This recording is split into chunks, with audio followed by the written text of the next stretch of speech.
আমি ওনারে মহব্বত করি।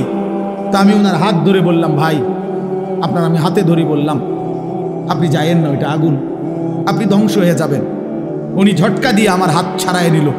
এটা সম্ভব? আমি ওনার ঘাড়ে হাত দিলাম, কাঁধে হাত দিলাম, ভাই আল্লাহর দোহাই আপনি যাইয়েন না, ধ্বংস হয়ে যাবেন, ওইটা আগুন। উনি আমার কাঁধের থেকে হাত সরাইয়া ফেলে দিল। এটাও সম্ভব। কিন্তু আমি যখন ভালোবাসার কারণে আমার সিদ্ধান্ত, আমি তাকে বাঁচাবই, আমার ভাইকে, তখন আমি তার কোমরে জড়াইয়া ধরলাম, জড়াইয়া কোমরে ধইরা বললাম, না ভাই আমি তোমাকে ওই আগুনে পড়তে দিব না, আমি যাইতে দেব না তোমারে। আল্লাহর কসম, নবীজি বলছে, উম্মত আমি আমার এক এক উম্মতকে কোমরে জড়াইয়া ধইরা জাহান্নামের আগুন থেকে বাঁচাইতে চাই। কোমরে জড়াইয়া ধরলে ছুটা বড় কঠিন, কঠিন না? হাতে না ছাড়াই দিলেন, কাঁধের হাতে না ফেলে দিলেন, কিন্তু কোমরে জড়াইয়া ধরলে কেমনে ছাড়বেন? তো নবী এটা বলছে, ওয়া আনা আখিযুন বিহুজাজিকুম, আমি তোমাদেরকে কোমরে জড়াইয়া ধরে চাই, তবু আমার উম্মত বেঁচে যাক, আমার এক এক উম্মত বেঁচে যাক, জাহান্নাম থেকে বাঁচো। আমার দোস্ত, আমার বাপ, আমার ভাই, ফিরতেই হবে, জাহান্নাম থেকে বাঁচতেই হবে। দোস্ত, বিষয়টা মামুলি মনে করেন, এটা একটা ওয়াজ করছি এই জন্য, আর 10 জন বক্তা ওয়াজ করছেন, আমিও করছি না রে ভাইয়া, এই জন্য না। সারাটা দিন রাত এই দৌড়ের উপরে থাকি, দৌড়ের উপরে থাকি। এই জন্য বললাম, আমরা এক ফিকির, আমাদের আপনাকে এটা ভাবতে হবে, জাহান্নাম থেকে বাঁচতেই হবে বন্ধু। কোরআনে আল্লাহ বারবার একটা কথা বলছে নবীজিকে, আমাদের নবীকে পর্যন্ত আল্লাহ বলছে, বন্ধু ওমা আদরাকা মা হিয়া, এই বন্ধু জাহান্নামের আগুন কেমন আপনি জানেন? নবীজিকে বলছে আল্লাহ। নারুন হামিয়া, বন্ধু আপনাকে বলছি, লেলিহান আগুনের ধাউ ধাউ শিখা জাহান্নামের আগুন। ওমা আদরাকা মাল হুতামা, আল্লাহ বলছে বন্ধু হুতামা নামক জাহান্নামের আগুন কেমন জানেন? তো নবীজিকে আল্লাহ বলছে নারুল্লাহিল মুকাদা, আল্লাহ বলছে নবী আমি আমার কর্মচারী দিয়ে আগুন লাগাই নাই, আমি আমার কাজের লোক দিয়ে আগুনটা লাগাই নাই, আমি আল্লাহর হাতে লাগানো জাহান্নামের আগুন, এই আগুন আমি লাগাই দিছি। নারুল্লাহ, আমার হাতে জ্বালানো আগুন। আল্লাতী তাত্তালিউ আলাল আফইদা, আল্লাহ বলে বন্ধু জাহান্নামের আগুনের প্রথম ফোঁটা, প্রথম স্পর্শ যখন জাহান্নামের আগুনের লাগবে, ছুঁইবে, সাথে সাথে নাফরমানের পুরা দেহ, ভিতরের সমস্ত অঙ্গ প্রত্যঙ্গ, কলজা সুদ্ধা একই মুহূর্তে জ্বালায়া ফেলবে। দুনিয়ার আগুন কখনোই এভাবে জ্বলে না। দুনিয়ার আগুন এক সাইডের থেকে জ্বলতে থাকে, চেষ্টা করে লাফালাফি করলে, দৌড়ঝাঁপ করলে, ইচ্ছা করলে হয়তো বাঁচানো যায়। এটুকু পুড়ে গেছে, বাকিটা বাইচা গেছে, এটুকু পুড়া গেছে, বাকিটা বাইচা গেছে, আঙ্গুলগুলো পুড়া গেছে, বাকিটা বাইচা গেছে, ঠিক না? দুনিয়ার আগুন এরকম ধীরে ধীরে পড়ে, ধীরে ধীরে ধীরে ধীরে। কিন্তু আল্লাহর কসম, আল্লাহ কোরআনে বলছে জাহান্নামের আগুন যখন প্রথম সেকেন্ড স্পর্শ করবে, কলজা সুদ্ধা ভেতর বাহির পুরাটা একসাথে প্রথম মুহূর্তেই জ্বালায় ফেলবে। লাভ দিবেন, দৌড়াবেন না, ইন্নাহা আলাইহিম মুসাদা ফি আমাদিম মুমাদ্দাদা, আল্লাহ বলেন আগে জাহান্নামের মোটা খুঁটিতে বান দেওয়া হবে, এরপরে আগুন জ্বালানো। হ্যাঁ, এটা কোরআন শরীফের আয়াত। খুযুহু ফাগুল্লু, আল্লাহ বলে ফেরেশতাদেরকে জাহান্নামীকে ধরো এবং বাঁধো, সুম্মাল জাহিমা সাল্লু, এরপরে লাথি দিয়া জাহান্নামে ছুঁড়ে মারো। কোরআন শরীফের আয়াত। খামখেয়ালি করেন না ছেলেরা, খামখেয়ালি করেন না। হ্যাঁ, একটা মোবাইল, একটা নারী, একটা ছবি, একটা উলঙ্গ দৃশ্য, দোস্ত এটুকুতে এমন সুন্দর জীবন নষ্ট করে দিও না। একটা মোটর সাইকেল দিয়া জিন্দিগি শেষ করে দিও না। মোটর সাইকেল একটা পাইলে কুত্তার মতো এটারে চালা, এমন জোরে ছাড়ে, এটারে মনে হয় যেন কুকুরে কামড় দিছে, এই জন্য এটা এত জোরে ছাড়ছে। আশ্চর্য, এটা কি ব্যারাম? এটার কোনো যুক্তি তো থাকতে হবে, বলেন একটা যুক্তি তো থাকা চাই। তুমি এত জোরে ছাড়লা, তুমি তো একটু পরে কাবার্ডের সাথে লরির সাথে একটা ধাক্কা খাইয়া তোমার মাথা ফাইটা যাবে, তোমার পাওটা ভাঙ্গে যাবে, এইটাও বোঝেন। আর যদি বলে যে এত জোরে চালাইছি মানুষে যাতে দেখে, তো মানুষে এবার দেখবো কেমনে? দেখতে দেখতে তো তুমি নিমসা। মা কথা বোঝেন না মা। আমি মনে করেন মাত্র পজিশন নিলাম যে আমি সামু হেতের মোটরসাইকেলটা, হেতে তো গেছে গা চান্দিরা, তা আমি কেমনে দৌড়াবো তোমার ভিসি ভিসিরা চাইতাম বললে তোমার এই কারবারটা? তো এটা সাহে কে? একটা বিকৃত মস্তিষ্ক ছাড়া, অসুস্থ মানসিকতা ছাড়া আর কিচ্ছু না। হ্যাঁ হ্যাঁ, আওয়াজ, এটার আওয়াজ, এটা চ্যালেঞ্জার 5, এটা খুইলা এটা একেবারে বিভৎস।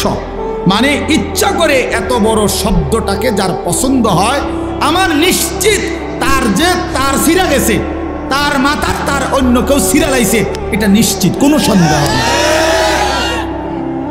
কোনো সন্দেহ, কোনো সন্দেহ, হ্যাঁ হ্যাঁ, কোনো সন্দেহ।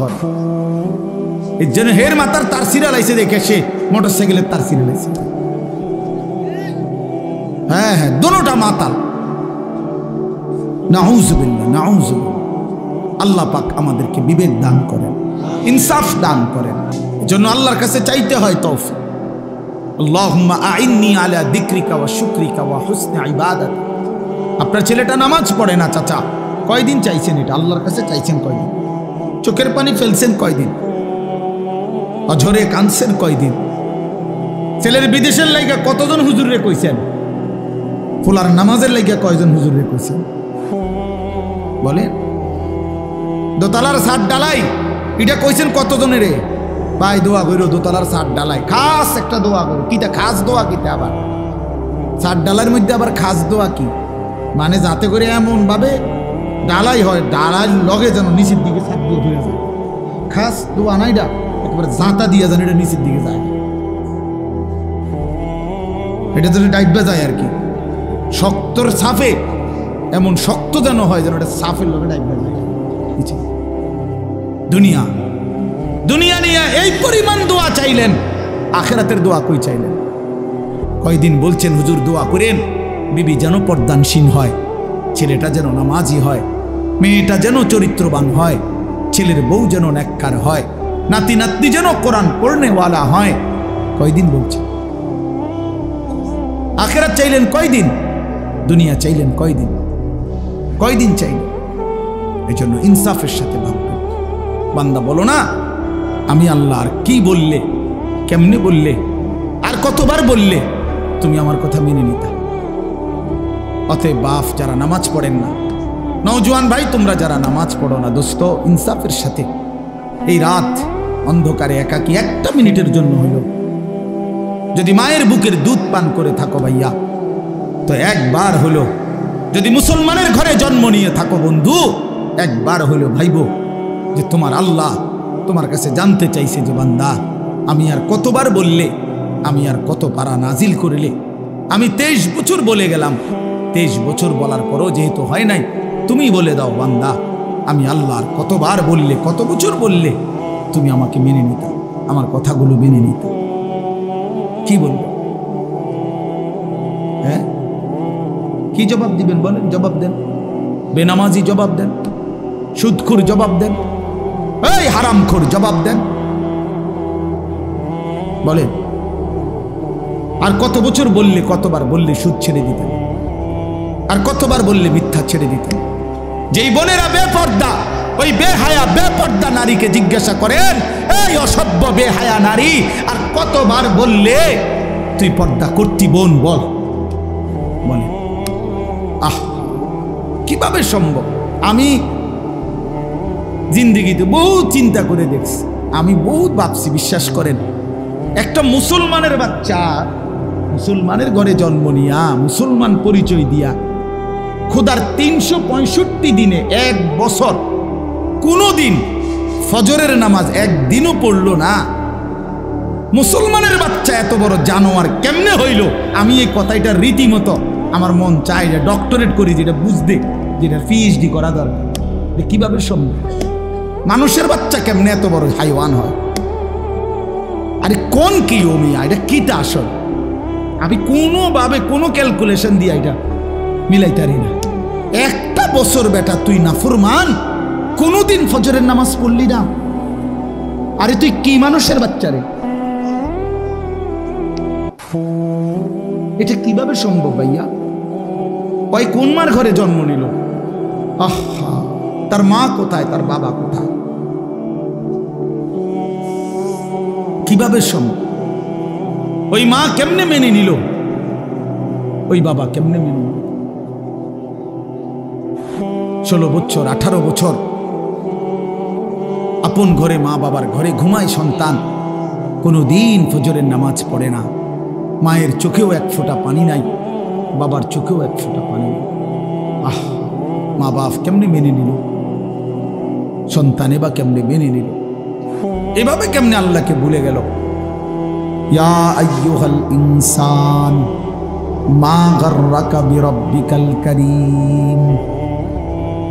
রব্বুল আলামিন বলে, বান্দা, হে মানুষ, আমার মতো দয়ালু মেহেরবান মনিব থেকে কে তোমাকে ধোঁকা দিল? কে দিল? এত বড় আসমান দিয়ে আমি আল্লাহ সাজাইলাম, এত বড় জমিন আমি আল্লাহ তোমার জন্য বিছিয়ে দিলাম, এত বড় কায়নাত আমি রব্বুল আলামিন বানাইলাম, বিনিময়ে আমি বুঝি একটা সেজদা পাইলাম না? কেমনে পারলা বান্দা? মা গাররাকা বিরাব্বিকাল কারীম। আল্লাহ বলে, বান্দা, কে তোমারে ধোঁকা দিল? বান্দা, এমন কোন বন্ধু পেলে, এমন কাকে পেয়ে গেলা বান্দা, যাকে পেয়ে তুমি আমার মতো মালিককে ছেড়ে দিলা? 7 আসমান দিয়ে 7 জমিন দিয়ে 24 ঘন্টা নিঃশ্বাস দিলাম, চোখ নাক কান দেহ অঙ্গ প্রত্যঙ্গ সচল রাখলাম। এত কিছুর বিনিময়ে আমি বুঝি তুমি বান্দার দিল মন পাইলাম না, তোমার বুঝি দিল গলাইতে পারলাম না। আহ, হায়, 1 মিনিট ভাই, কোনো এক বেনামাজি কেউ যদি এখানে থাকো ভাই, 1 মিনিট ভাই, আজকেই ভাই, ঘুমাইবার আগেই ভাই, নবীজি জিজ্ঞেস করবে, উম্মত, আমি 23 বছর উম্মত, হাসরের ময়দানে নবী বলবে, আমলনামা দেখাইয়া বলবে, প্রত্যেককে সুপারিশের জন্য নবীজির কাছে চাইতে হলে আমলনামা জমা দিতে হবে। ওমা, সুপারিশের কোনো কাগজপত্র নাই, কথা কোনা, কোনো নিয়ম কানুন নাই নাকি? হ্যাঁ, কোনো ফাইল জমা দিতে হবে না তো নবীজি তো দেখবে। নবীজির সামনে তো আপনাকে বলতে হবে, ইয়া রাসূলুল্লাহ, এই যে আনিসুর রহমান আশরাফি, এইটা আমার ফাইল, আপনি দেখেন, আমার জন্য একটু সুপারিশ করুন আল্লাহর কাছে। আল্লাহর নবী দেখবে 30 বছর সুদের ব্যবসা, 60 বছর বয়স, 60 বছর পর্যন্ত বিড়ি সিগারেট খাইয়া গেছে। 30 বছর, 60 বছর বয়স, কোনোদিন গালি ছাড়া কথা বলে নাই।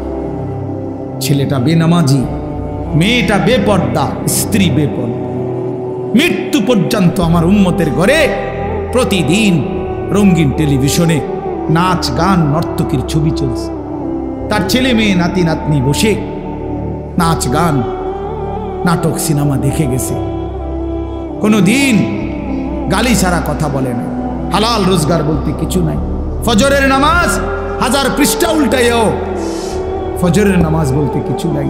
আল্লাহর কসম, আমরা উর্দু কিতাবে পড়ছি, নবীজি চোখের পানি ফেলে দিবে, নবী কাঁদবে, আল্লাহর নবী কাঁদবে, বলবে, উম্মত, আমি সেই নবী যে 23 বছর তোদের জন্য কেঁদেছিলাম, আমি সেই নবী যে পেটে ক্ষুধার কষ্টে 2টা পাথর বাঁধছিলাম, আমি সেই নবী তায়েফের রক্তে যে সমস্ত শরীর রক্তাক্ত করেছিলাম, উহুদের দান শহীদ করা রক্ত নিয়ে ময়দানে পড়েছিলাম বেহুশ হয়ে। আমার এত রক্ত, আমার এত চোখের পানি, আমার এত ক্ষুধার কষ্টের বিনিময়ে উম্মত এই আমলনামা, তুমি আমার এত বড় বেইজ্জতি কেমনে করলে? আমি কেমনে আমার আল্লাহর সামনে এটা দেখাবো যে আয় মাওলা, এটা শ্রেষ্ঠ নবীর, শ্রেষ্ঠ উম্মতের আমলনামা?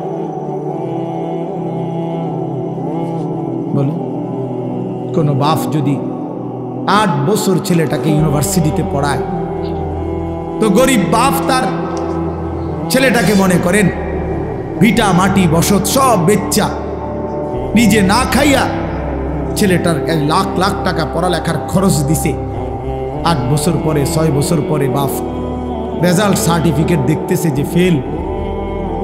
ওই বাপ কি পরিমাণ কাঁদবে, ওই বাপ কি পরিমাণ কাঁদবে।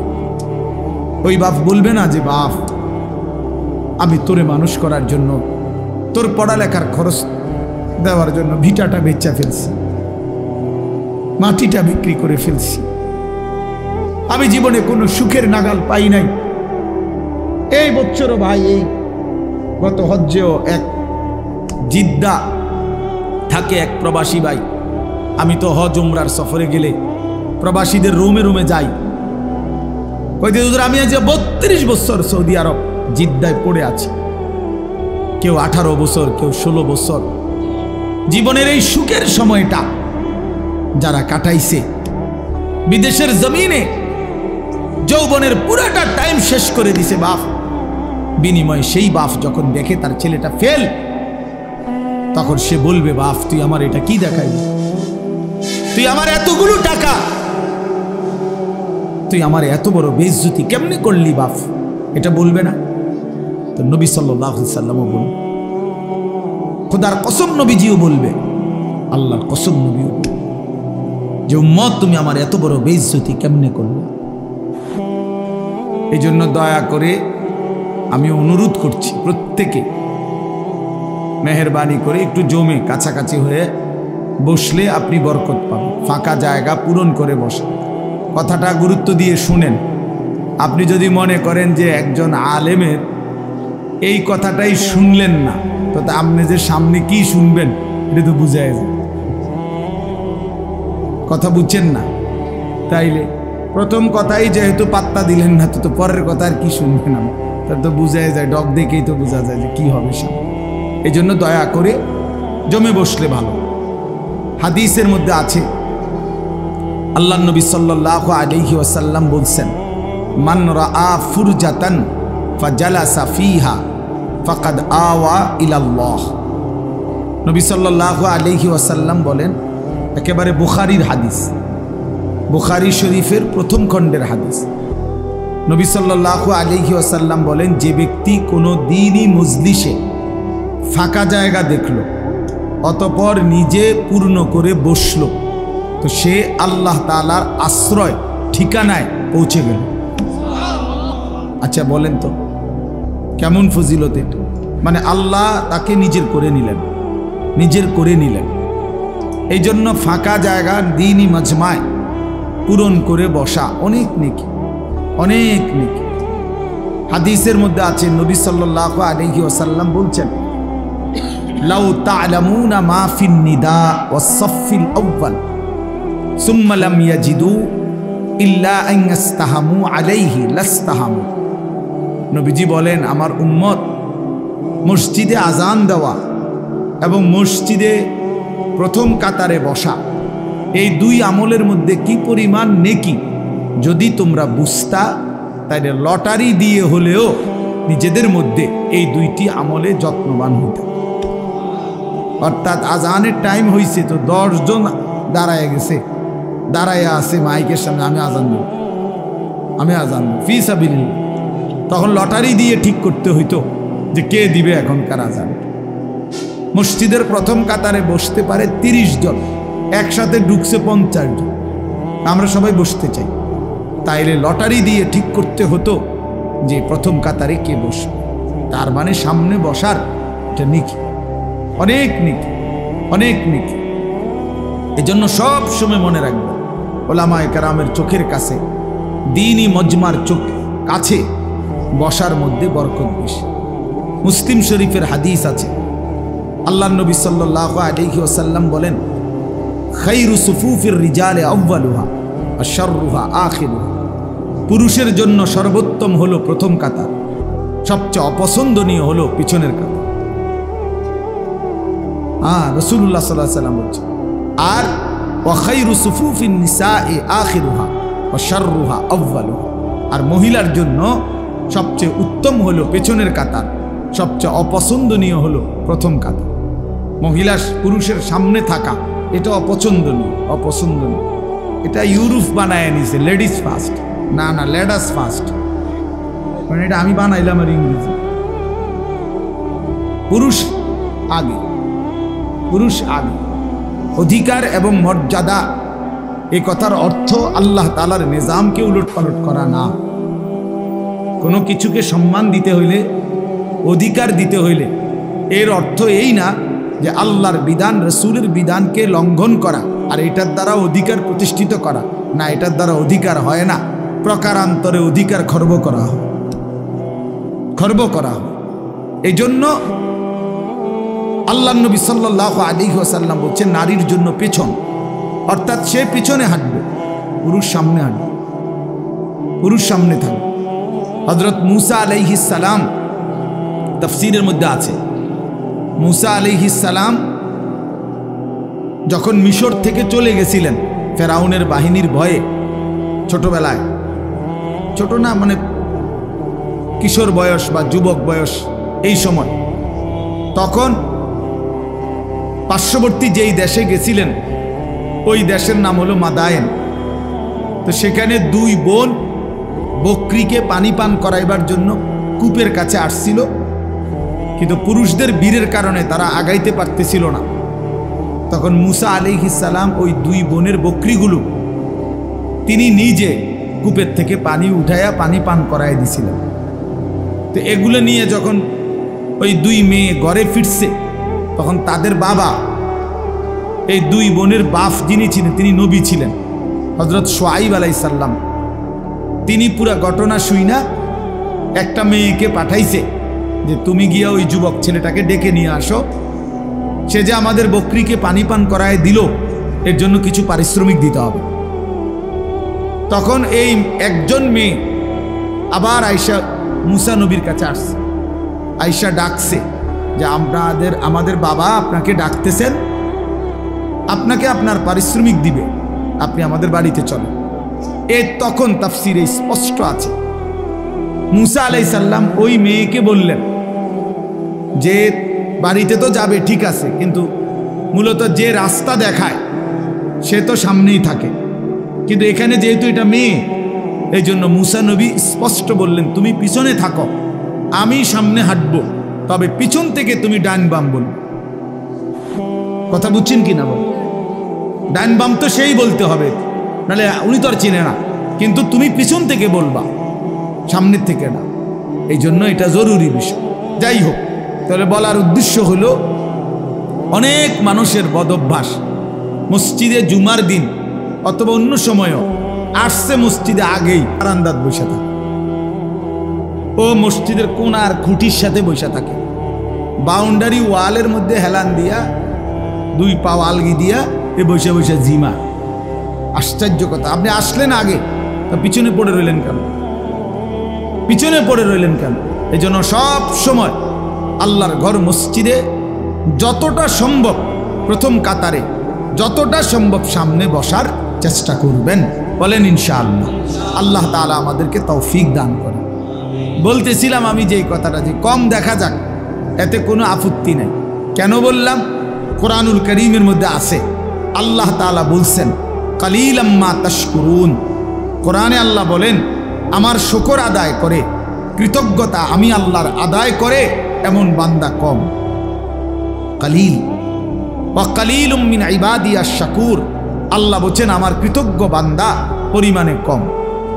কালিলাম মা তাযাক্কারুন, আমি আল্লাহর কথা থেকে উপদেশ গ্রহণ করে কম। কালিল, কম। কোরআন শরীফের বহু আয়াত আছে, আল্লাহ তাআলা বলছেন ইন ইয়াকুম মিনকুম 20 সাবিরুনা ইয়াগলিবু মিআতাই, তোমরা যদি ঈমানদার আল্লাহর প্রতি পূর্ণ বিশ্বাসী হয়ে থাকো 20 জন, তাহলে তোমরা বিজয় লাভ করবে 200 জন নাফরমান বেঈমানের উপরে। তাইলে ঈমানদারের পরিমাণ হবে কত? বেশি না কম? কম। এই যে 20 জন কইল, কিন্তু বিজয় লাভ করবে 200 বেঈমানের উপর, 200 নাফরমানের উপর। কোরআন শরীফে আল্লাহ বলছেন কাম মিন ফিআতিন কালিলাতিন গালাবাত ফিআতান কাসীরা, অল্প সংখ্যক ঈমানদারি বিজয় লাভ করে বেশি সংখ্যক বেঈমানের উপর। এজন্য দোস্ত, এজন্য বাপ, এটা ভাবা উচিত। সংখ্যা নিয়ে কোনো বিষয় না। সফলতা কিংবা ব্যর্থতার জন্য, কোরআন সুন্নাহর দৃষ্টিতে সফলতা বা ব্যর্থতার জন্য সংখ্যা কোনো বিষয় নয়। 10,000 মানুষের সামনে কেউ যদি ওয়াজ করে তাইলে তিনি সফল, 10 জনের সামনে বললে তিনি ব্যর্থ, এই কথা কোরআন সুন্নায় নাই। বুঝছেননি আমার কথা? এই কথা নাই। 10 লক্ষ মানুষ চিনলে উনি সফল, আর মানুষ না চিনলে উনি ব্যর্থ, এ কথা কোরআন সুন্নাতে নাই। সফলতা কিংবা ব্যর্থতার জন্য সবাই চিনতে হবে এটা জরুরি না। আমি উদাহরণ দেই তাহলে বুঝবেন। কোরআন শরীফে মোট 25 জন নবী এবং রাসূলের নাম আছে। 25 জন। কয়জন? তাহলে মোট নবী রাসূল কি 25 জন? আপনারা শুনেন নাই কখনো যে নবী রাসূল কয়জন? 1,24,000, কিংবা আরেকটা বর্ণনা হলো 2,24,000। তাহলে 1,24,000 নবী এবং রাসূল, 2,24,000 নবী এবং রাসূল, অথবা তাহলে কোরআন শরীফে নাম উল্লেখ করা হয়েছে মাত্র 25 জনের। তো বাকিদের নাম পৃথিবীর কেউ জানে না, কোরআনে নাই। অন্যান্য কিতাবাদি খুঁজলে আরো কিছু নবী রাসূলের নাম পাওয়া যাবে, তো নয়তো আরো 100। তো ধরে নিলাম, মনে করেন 100 জন নবী রাসূলের নাম পাইলাম খুঁজা, তাহলে বাকি যে নবী রাসূলদের নাম কেউ জানে না পৃথিবীতে, কোনো কিতাবে নাই, তাহলে ওনারা ব্যর্থ। কথা বলেন না কেন? এটা বুঝতে হবে, এটা আখিরাতের হিসাব, এটা পরকালের হিসাব।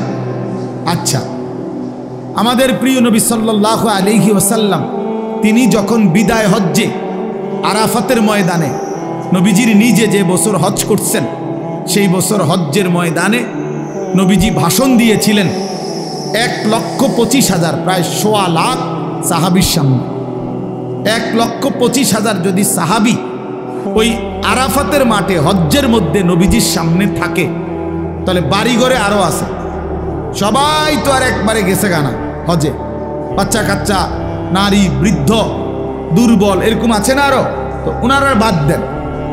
এই 1,25,000ই ধরেন। এই 1,25,000 সাহাবীর মধ্যে সারা পৃথিবীর সমস্ত কিতাব একত্র করলেও 5,000 সাহাবীর নাম খুঁজে পাওয়া যাবে না, 2,000 সাহাবীর নাম খুঁজে পাওয়া যাবে না। অল্প কিছু সাহাবীর নাম পৃথিবীতে আছে, মানে কিতাবে আছে, উল্লেখ আছে।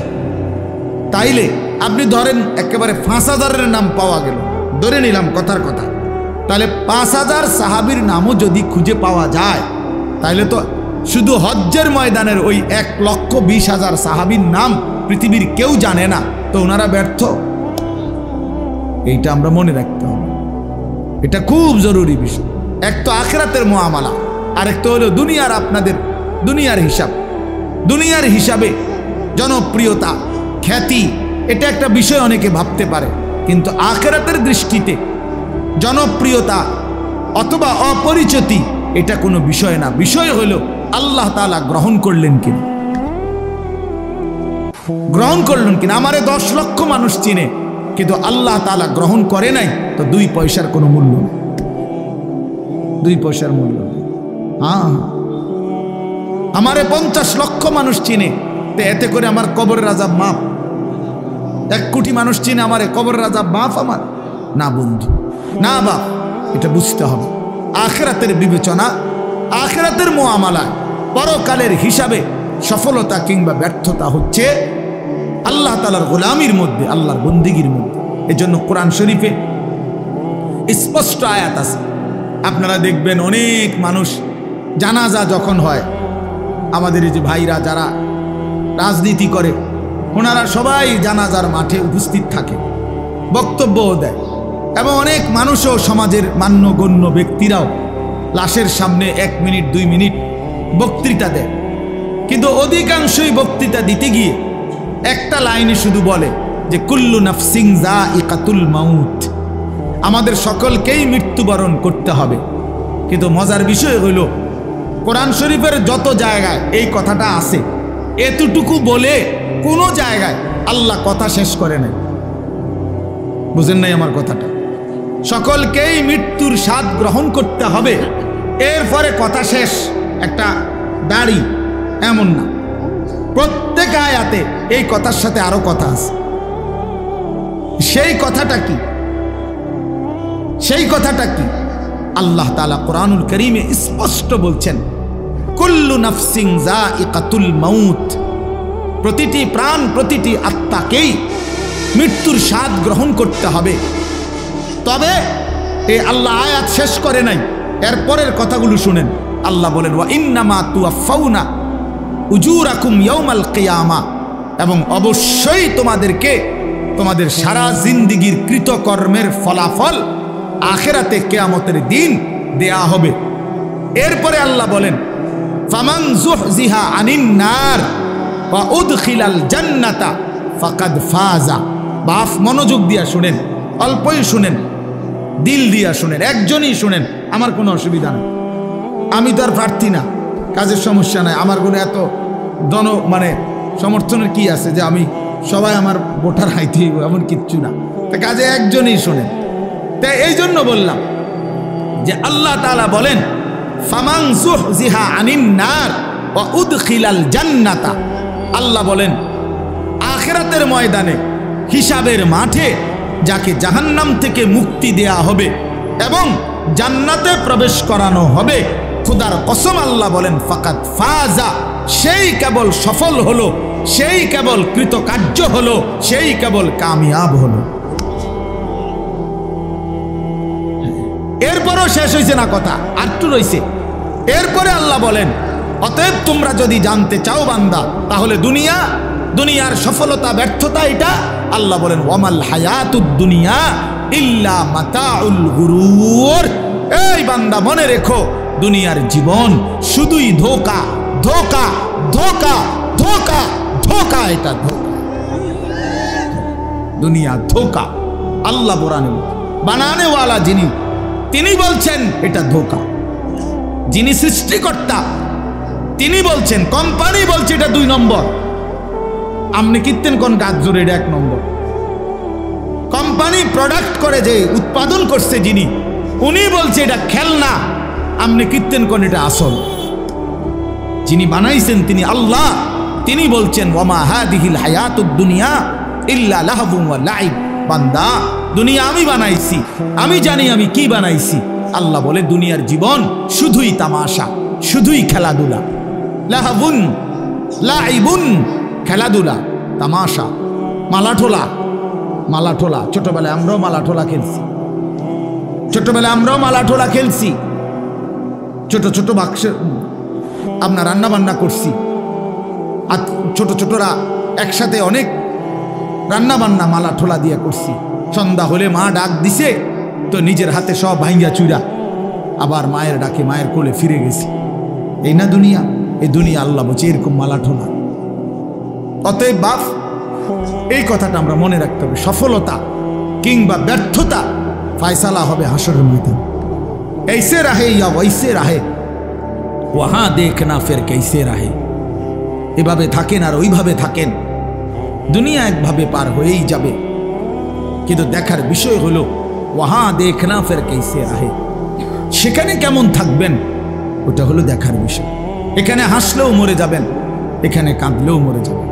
আমার ভাই, এই যারা মোবাইল হাতে ধরে রাখছেন, আপনি কিচ্ছু বুঝতেন না, এই মোবাইল এটা লই এই জীবন শেষ হল। এই জিন্দিগি এই মোবাইলের উপরে শেষ। এই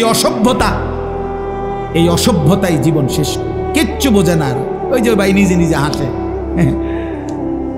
এইটাই জিন্দিগি, এটা এক খামখেয়ালির জিন্দিগি। মনে রাখি, এই মোবাইলের আসক্ত জীবন কোনোদিনও সুখকর হয় না, সুখকর হয় না। এই মানুষটার জীবনের কোনো এক পর্যায়ে কোনো সেন্স কাজ করে না। সে 24 ঘন্টা জিন্দিগির সমস্ত আশা আকাঙ্ক্ষা, আবেগ, অনুভূতি, ইচ্ছা, অভিপ্রায় সব মোবাইলের মধ্যেই খুঁজে। হাসেও মোবাইলে, কান্দেও মোবাইলে, জীবনের সব কিছুর সফলতা খোঁজে মোবাইলে। অনেক মানুষ আমার ছবিটা দেখছে, অতএব আমি সফল। এটা ঠিক মতো সবাই দেখে নাই, অতএব আমি ব্যর্থ।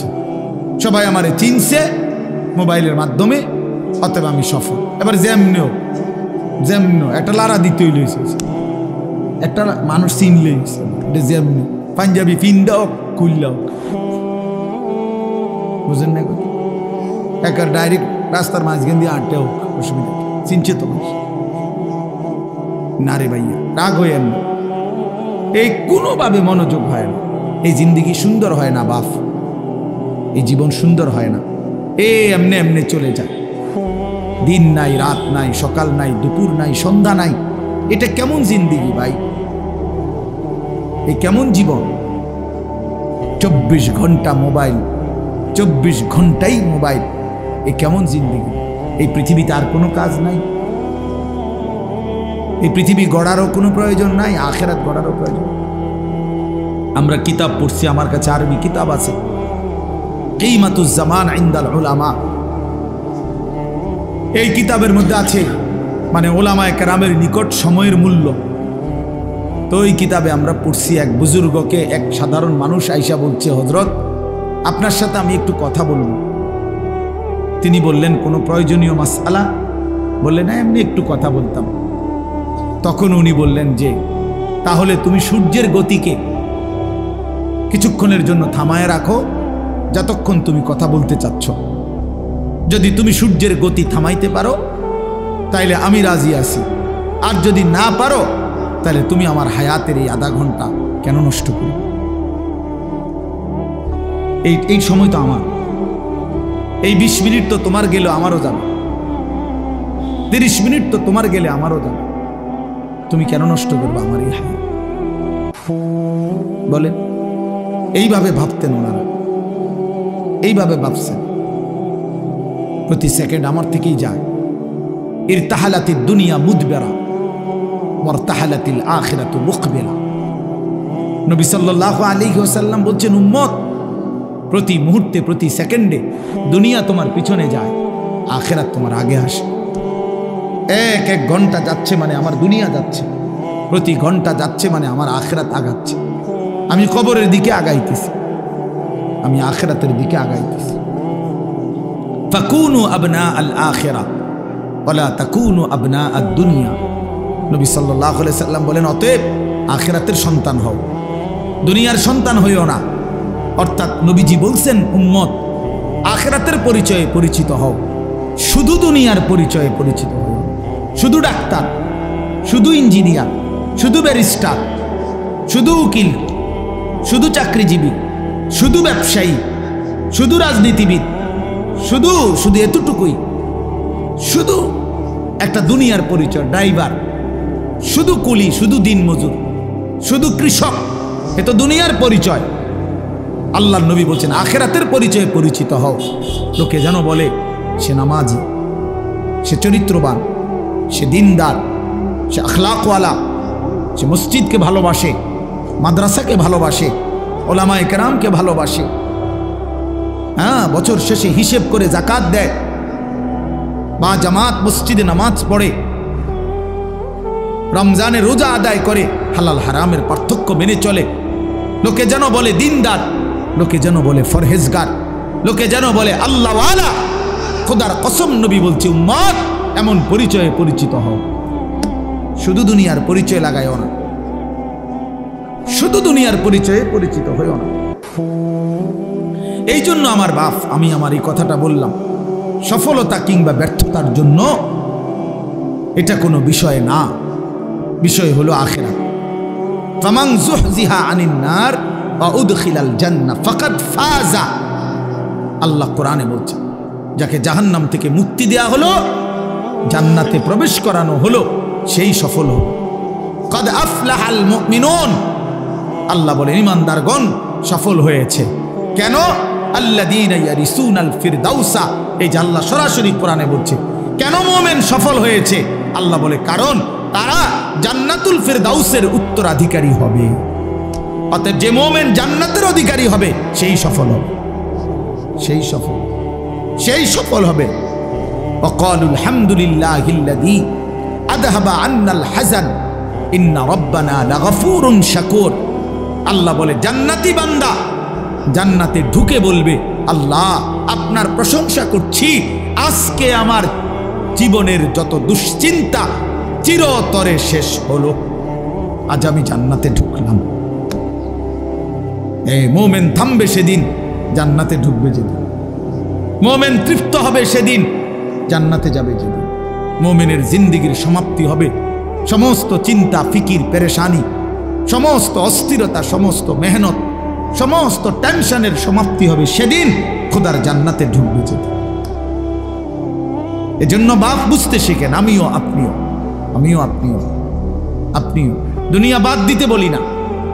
কোরআনুল কারীমের মধ্যে আল্লাহ তাআলা বলছেন, ওয়ালা তানসা নাসীবাকা মিনাদ দুনিয়া।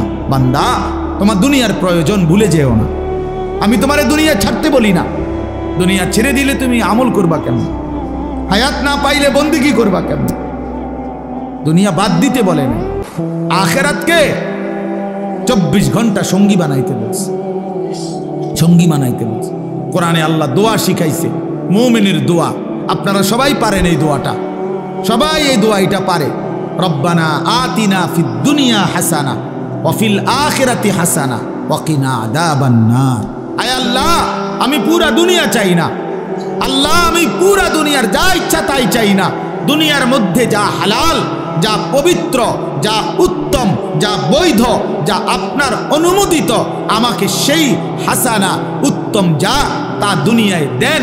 আখিরাতে যা উত্তম আপনি তা দেন, জাহান্নামের আযাব থেকে মুক্তি দিয়ে দেন। তাহলে দুনিয়া চাইতে নিষেধ করছে, উত্তমটা চাইবেন।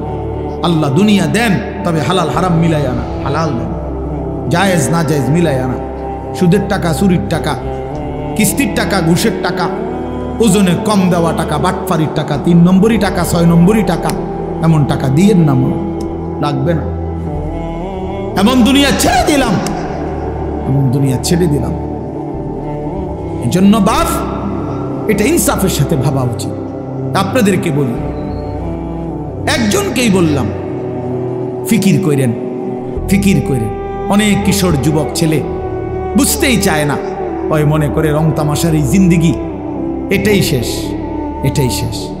সারা রাত নারী, ছবি, উলঙ্গ দৃশ্য, সারাদিন নিজের মতো করে আড্ডা দেয়।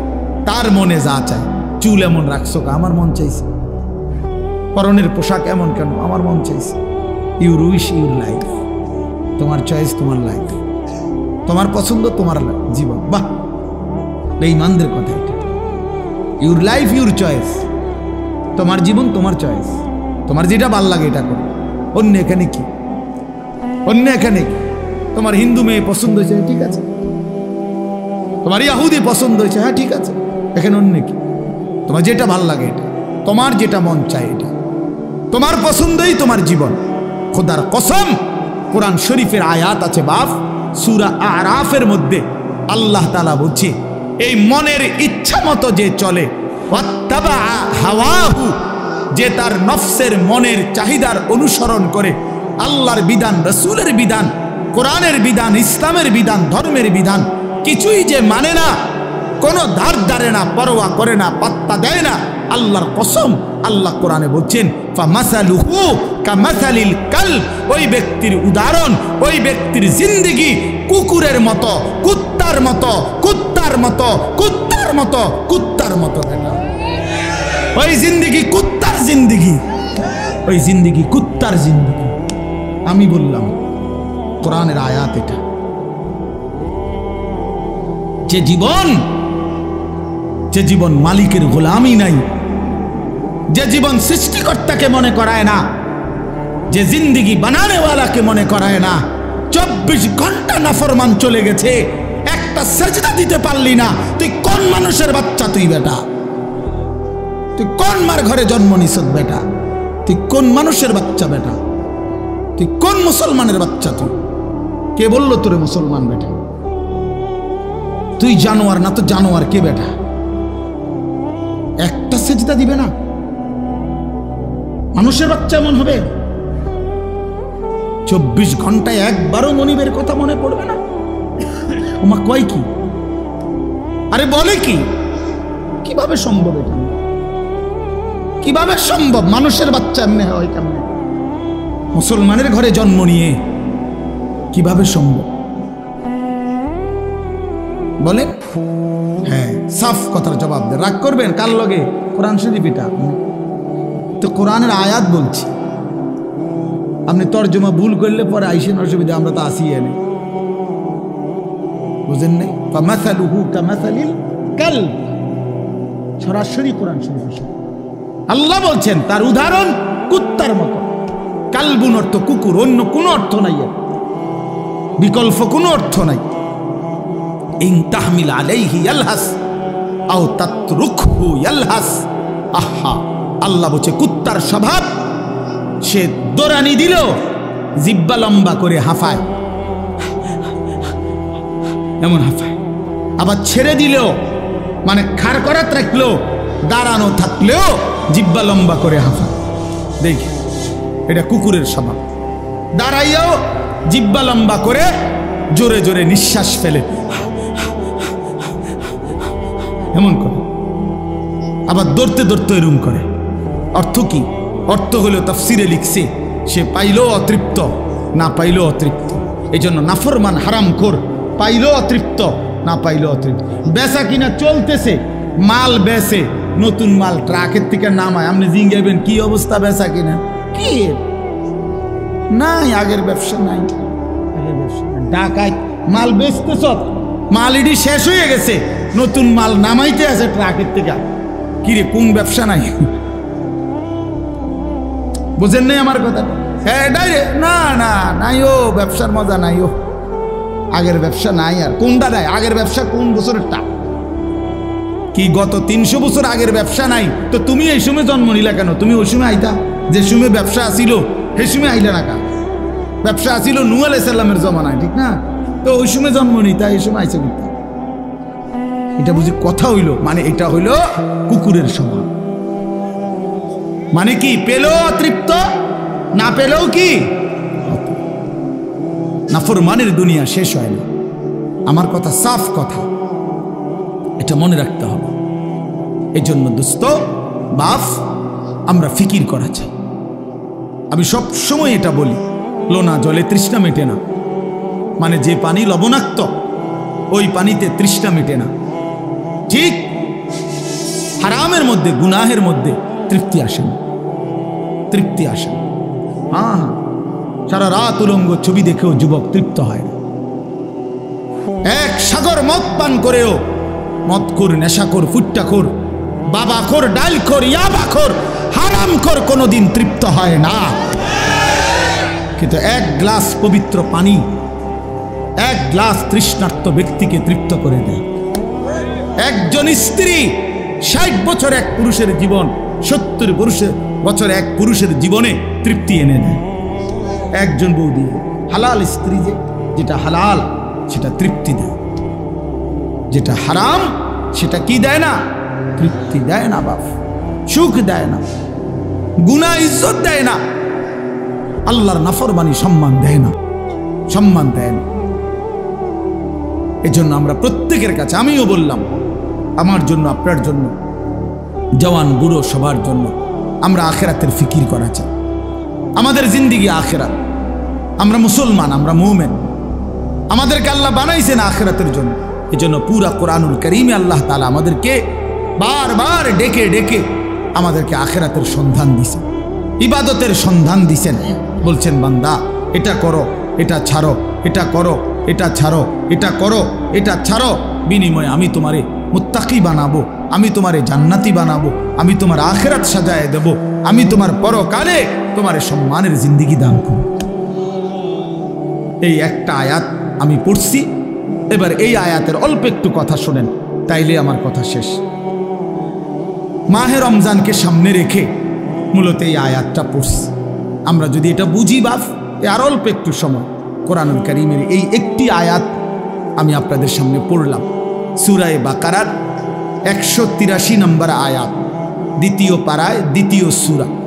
আল্লাহ তাআলা বলতেছেন, ইয়া আইয়ুহাল্লাযীনা আমানু, হে ঈমানদারগণ, মানে আমাদেরকে ডাকছেন, হে ঈমানদারগণ, হে মুমিনগণ। এ কথা বলাতে এখানে আমরা বাদ পড়লাম কে? কথা বলেন না কেন? এখানে আমরা বাদ পড়ছি কেউ না? আলহামদুলিল্লাহ, আমরা কেউ বাদ পড়ি নাই। তাহলে আমাদেরকে বলছি হে ঈমানদারগণ, এবার আল্লাহ বলেন কুতিবা আলাইকুমুস সিয়াম, অন্য কেউ নয়, আমি আল্লাহর পক্ষ থেকে, আমার পক্ষ থেকে তোমাদের উপরে রোজা ফরজ করা হলো, তোমাদের উপরে রোজা ফরজ করা হলো।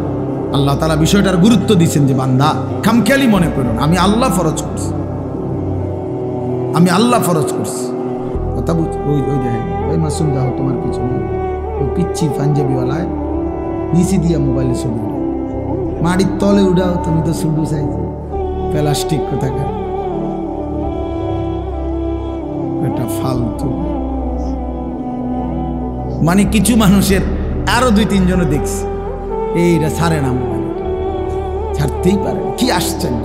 মানে এটা এক ধরনের মানুষের স্বভাব, কিছু মানুষ। হ্যাঁ হ্যাঁ, না না, রোগ না, মানে এটা এক ধরনের মানসিকতা হলো যে হুজুর মূল কথা হইলো আমি আসলে কারো কথাই শুনি না, তা আপনি হঠাৎ আপনার কথা শুই না আমার সিরিয়াল নষ্ট করতে আমি চাই না। আমার জিন্দিগির একটা সৌন্দর্য আছে, আমি কারো কথা মানি না, কারো কথা শুনি না। কাজেই আপনি তারও কত বালা হুজুর কইছে আমি ছাড়ছি না, আর আপনাদের বুড়ে হুজুর আইছেন মিয়া বৃন্দাসরতে, আপনি আমারে ঠিক করে লাগবেন তোর মিয়া। এই গাদ্দার মানসিকতায়, গাদ্দার সিদ্ধান্তই নিয়েছেন। আমার বাপ, আমি একটা মিনিট বুঝাই, না না খাওয়ার জন্য একটা জিনিস বুঝাইতে চাচ্ছি।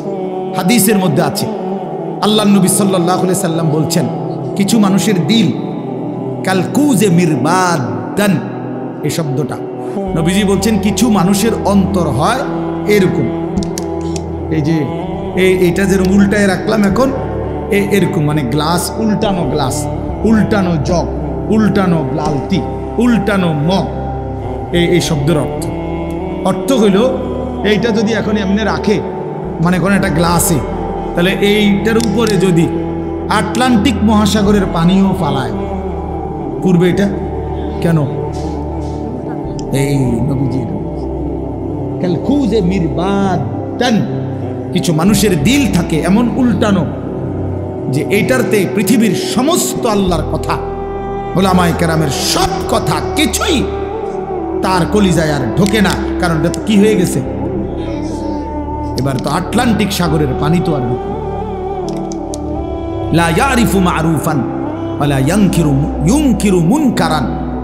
নবীজি বলেন এই উল্টানো দিলে আর কোনো নেক কাজ তার কাছে বুঝে আসে না, কোনো গুনাহের কাজ আর ছোটে না। রাগ হইয়েন না ভাইয়া, আমি অনুরোধ করলাম বুঝতে শিখেন। শুধু আমি উপরের দিকে তাকাই আমার মতো বলে গেলাম, আমি এটার মানুষ না। ব্যক্তিগতভাবে আমার কথা হইল, আমার শ্রোতা আমার আমানত, আমার সময় আমার আমানত। অতএব আমি এর জন্য সবার দিকে নজর রাখি, আল্লাহর কথার প্রতি মনোযোগী হইতে হবে। আল্লাহর নবী সাল্লাল্লাহু আলাইহি ওয়াসাল্লাম, আপনি জিজ্ঞাসা করেন হুজুরদেরকে, নবীজি 5 ওয়াক্ত নামাজের পরে আজীবন নবীজি একটা দোয়া, যে দোয়াগুলো নবীজি করতেন এর মধ্যে একটা দোয়া এইটা যে ইয়া মুকাল্লিবাল কুলুব সাব্বিত কলবি আলা দীনিক, হে অন্তর সমূহের পরিবর্তনকারী আল্লাহ, আপনি আমার অন্তর, আমার দিল আপনার দ্বীনের উপরে মজবুত রাখেন। আল্লাহ, সুখে থাকি দুঃখে থাকি, আনন্দে থাকি বেদনায় থাকি, রাতে কিংবা দিনে, আলোতে কিংবা অন্ধকারে, একাকিতে কিংবা প্রকাশ্যে, হ্যাঁ, ঘরে কিংবা মাঠে, নিচে কিংবা উপরে, সর্বাবস্থায় যেন আপনার গোলামি করি, আপনার সেজদা করি, আপনাকে যেন না ভুলি। আল্লাহ, এমন একটা মজবুত দিল আপনি আমারে দান করেন। নবীজিটা দোয়া করতেন, দোয়া করতেন, জন্য আল্লাহর কাছে চাইতে হয় তৌফিক। আল্লাহুম্মা আইন্নি আলা যিকরিকা ওয়া শুকরিকা ওয়া হুসনি ইবাদাতিক। আপনার ছেলেটা নামাজ পড়ে না চাচা, কয়দিন চাইছেন এটা? আল্লাহর কাছে চাইছেন কয়দিন? চোখের পানি ফেলছেন কয়দিন? অঝরে কাঁদছেন কয়দিন? ছেলের বিদেশের লাইগা কতজন হুজুরে কইছেন? ফুলার নামাজের লাইগা কয়জন হুজুরে কইছেন? বলেন। দোতলার ছাদ ডালাই এটা কইছেন কতজনের? ভাই দোয়া করো, দোতলার ছাদ ডালাই খাস একটা দোয়া করো। কিটা খাস দোয়া? কিটা আবার ছাদ ডালার মধ্যে আবার খাস দোয়া কি? মানে যাতে করে এমন ভাবে ডালাই হয়, ডালার লগে যেন নিচের দিকে ছাদ দিয়ে হয়ে যায়। খাস দোয়া নাই, এটা একেবারে জাঁতা দিয়ে যেন এটা নিচের দিকে যায় না। এটা তো ডাইবা যায় আর কি, শক্তর সাফে এমন শক্ত যেন হয় যেন এটা সাফের লোকে ডাইবা যায়। দুনিয়া দুনিয়া নিয়ে এই পরিমাণ দোয়া চাইলেন, আখিরাতের দোয়া কই চাইলেন?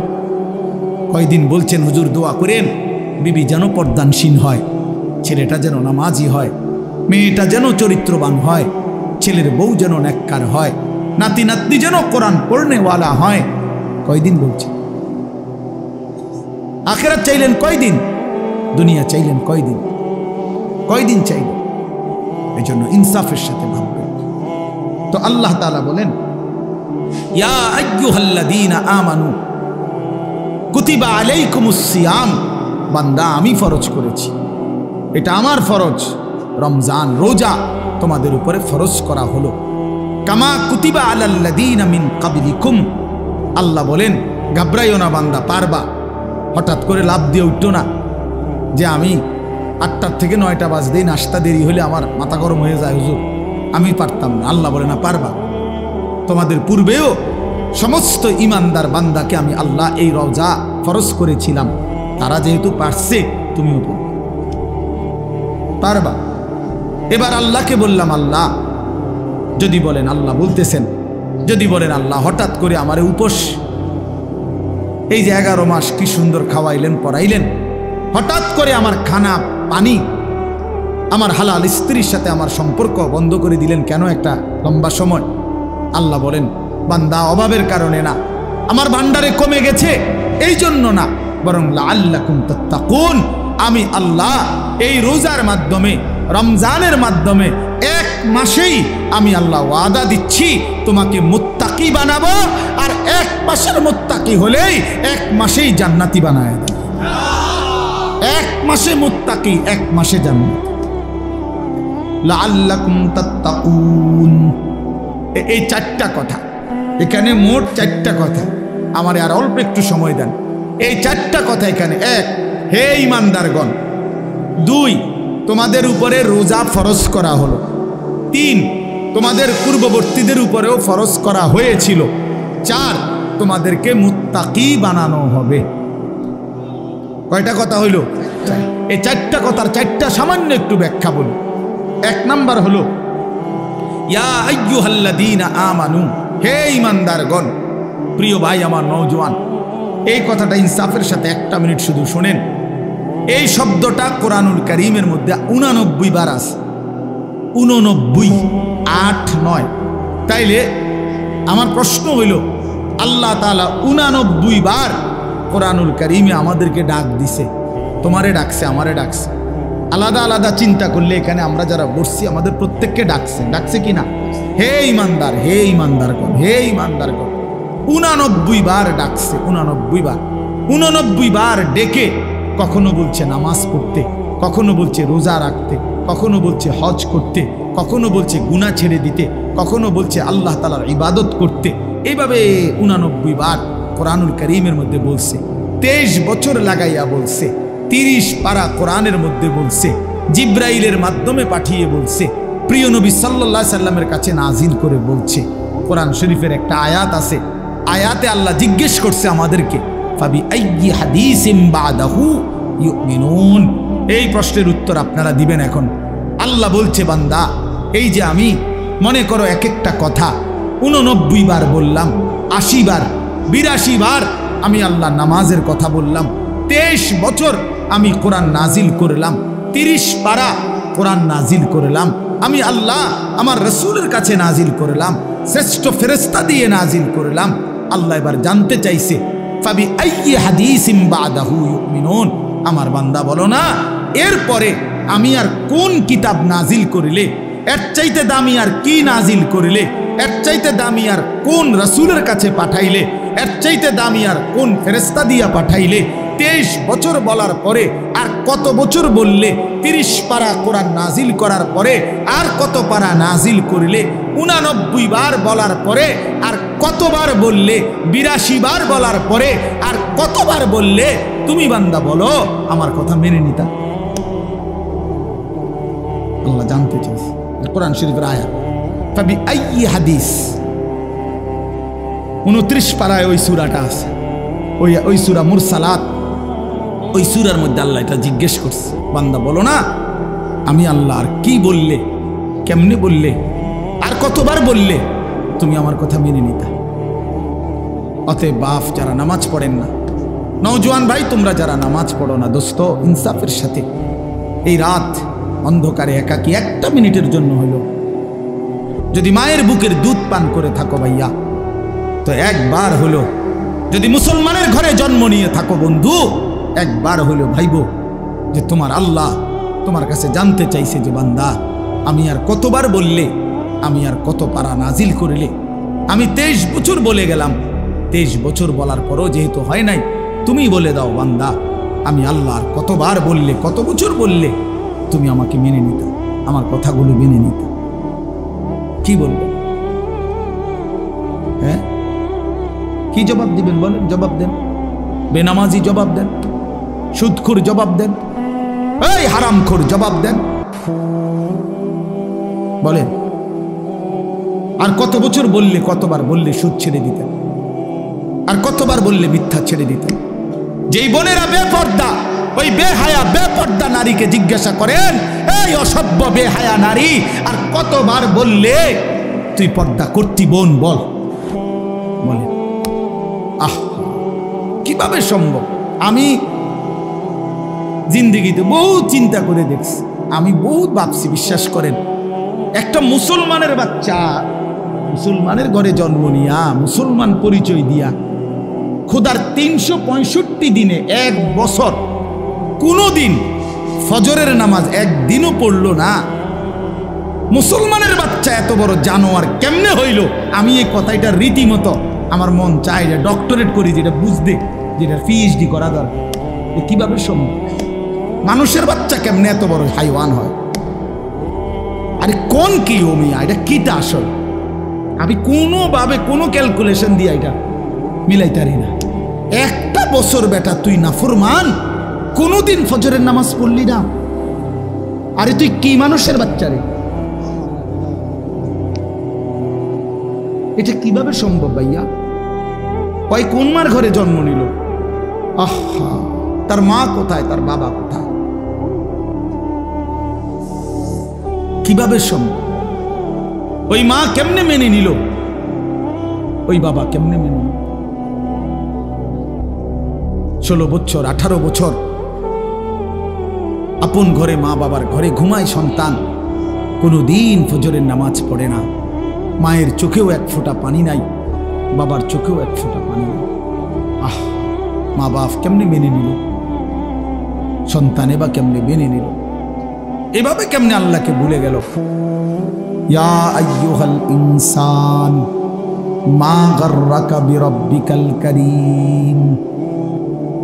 রব্বুল আলামিন বলে, বান্দা, হে মানুষ, আমার মতো দয়ালু মেহেরবান মনিব থেকে কে তোমাকে ধোঁকা দিল? কে দিল? এত বড় আসমান দিয়ে আমি আল্লাহ সাজাইলাম, এত বড় জমিন আমি আল্লাহ তোমার জন্য বিছিয়ে দিলাম, এত বড় কায়নাত আমি রব্বুল আলামিন বানাইলাম, বিনিময়ে আমি বুঝি একটা সেজদা পাইলাম না। কেমনে পারলা বান্দা? মা গাররাকা বিরাব্বিকাল কারীম। আল্লাহ বলে, বান্দা, কে তোমারে ধোঁকা দিল? বান্দা, এমন কোন বন্ধু পেলে, এমন কাকে পেয়ে গেলা বান্দা, যাকে পেয়ে তুমি আমার মতো মালিককে ছেড়ে দিলা? 7 আসমান দিয়ে, 7 জমিন দিয়ে 24 ঘন্টা নিঃশ্বাস দিলাম, চোখ নাক কান দেহ অঙ্গ প্রত্যঙ্গ সচল রাখলাম। এত কিছুর বিনিময়ে আমি বুঝি তুমি বান্দার দিল মন পাইলাম না, তোমার বুঝি দিল গলাইতে পারলাম না। আহ, হায়, 1 মিনিট ভাই, কোনো এক বেনামাজি কেউ যদি এখানে থাকো ভাই, 1 মিনিট ভাই, আজকেই ভাই, ঘুমাইবার আগেই ভাই, নবীজি জিজ্ঞেস করবে, উম্মত, আমি 23 বছর উম্মত, হাসরের ময়দানে নবী বলবে, আমলনামা দেখাইয়া বলবে, প্রত্যেককে সুপারিশের জন্য নবীজির কাছে চাইতে হলে আমলনামা জমা দিতে হবে। ও মা, সুপারিশের কোনো কাগজপত্র নাই? কথা কোনা, কোনো নিয়ম কানুন নাই নাকি? হ্যাঁ, কোনো ফাইল জমা দিতে হবে না তো নবীজি তো দেখবে, নবীজির সামনে তো আপনাকে বলতে হবে, ইয়া রাসূলুল্লাহ, এই যে আনিসুর রহমান আশরাফি, এইটা আমার ফাইল, আপনি দেখেন, আমার জন্য একটু সুপারিশ করুন আল্লাহর কাছে। আল্লাহর নবী দেখবে 30 বছর সুদের ব্যবসা, 60 বছর বয়স, 60 বছর পর্যন্ত বিড়ি সিগারেট খাইয়া গেছে। 30 বছর, 60 বছর বয়স, কোনোদিন গালি ছাড়া কথা বলে না। ছেলেটা বেনামাজি, মেয়েটা বেপর্দা, স্ত্রী বেপর্দা। মৃত্যু পর্যন্ত আমার উম্মতের ঘরে প্রতিদিন রঙিন টেলিভিশনে নাচ গান নর্তকীর ছবি চলছে। তার ছেলে মেয়ে নাতি নাতনি বসে নাচ গান নাটক সিনেমা দেখে গেছে। কোনোদিন গালি ছাড়া কথা বলে না। হালাল রোজগার বলতে কিছু নাই। ফজরের নামাজ 1000 পৃষ্ঠা উল্টাইও, ফজরের নামাজ বলতে কিছু নাই। আল্লাহর কসম, আমরা উর্দু কিতাবে পড়ছি, নবীজি চোখের পানি ফেলে দিবে, নবী কাঁদবে, আল্লাহর নবী কাঁদবে, বলবে, উম্মত, আমি সেই নবী যে 23 বছর তোদের জন্য কেঁদেছিলাম। আমি সেই নবী যে পেটে ক্ষুধার কষ্টে 2টা পাথর বাঁধছিলাম।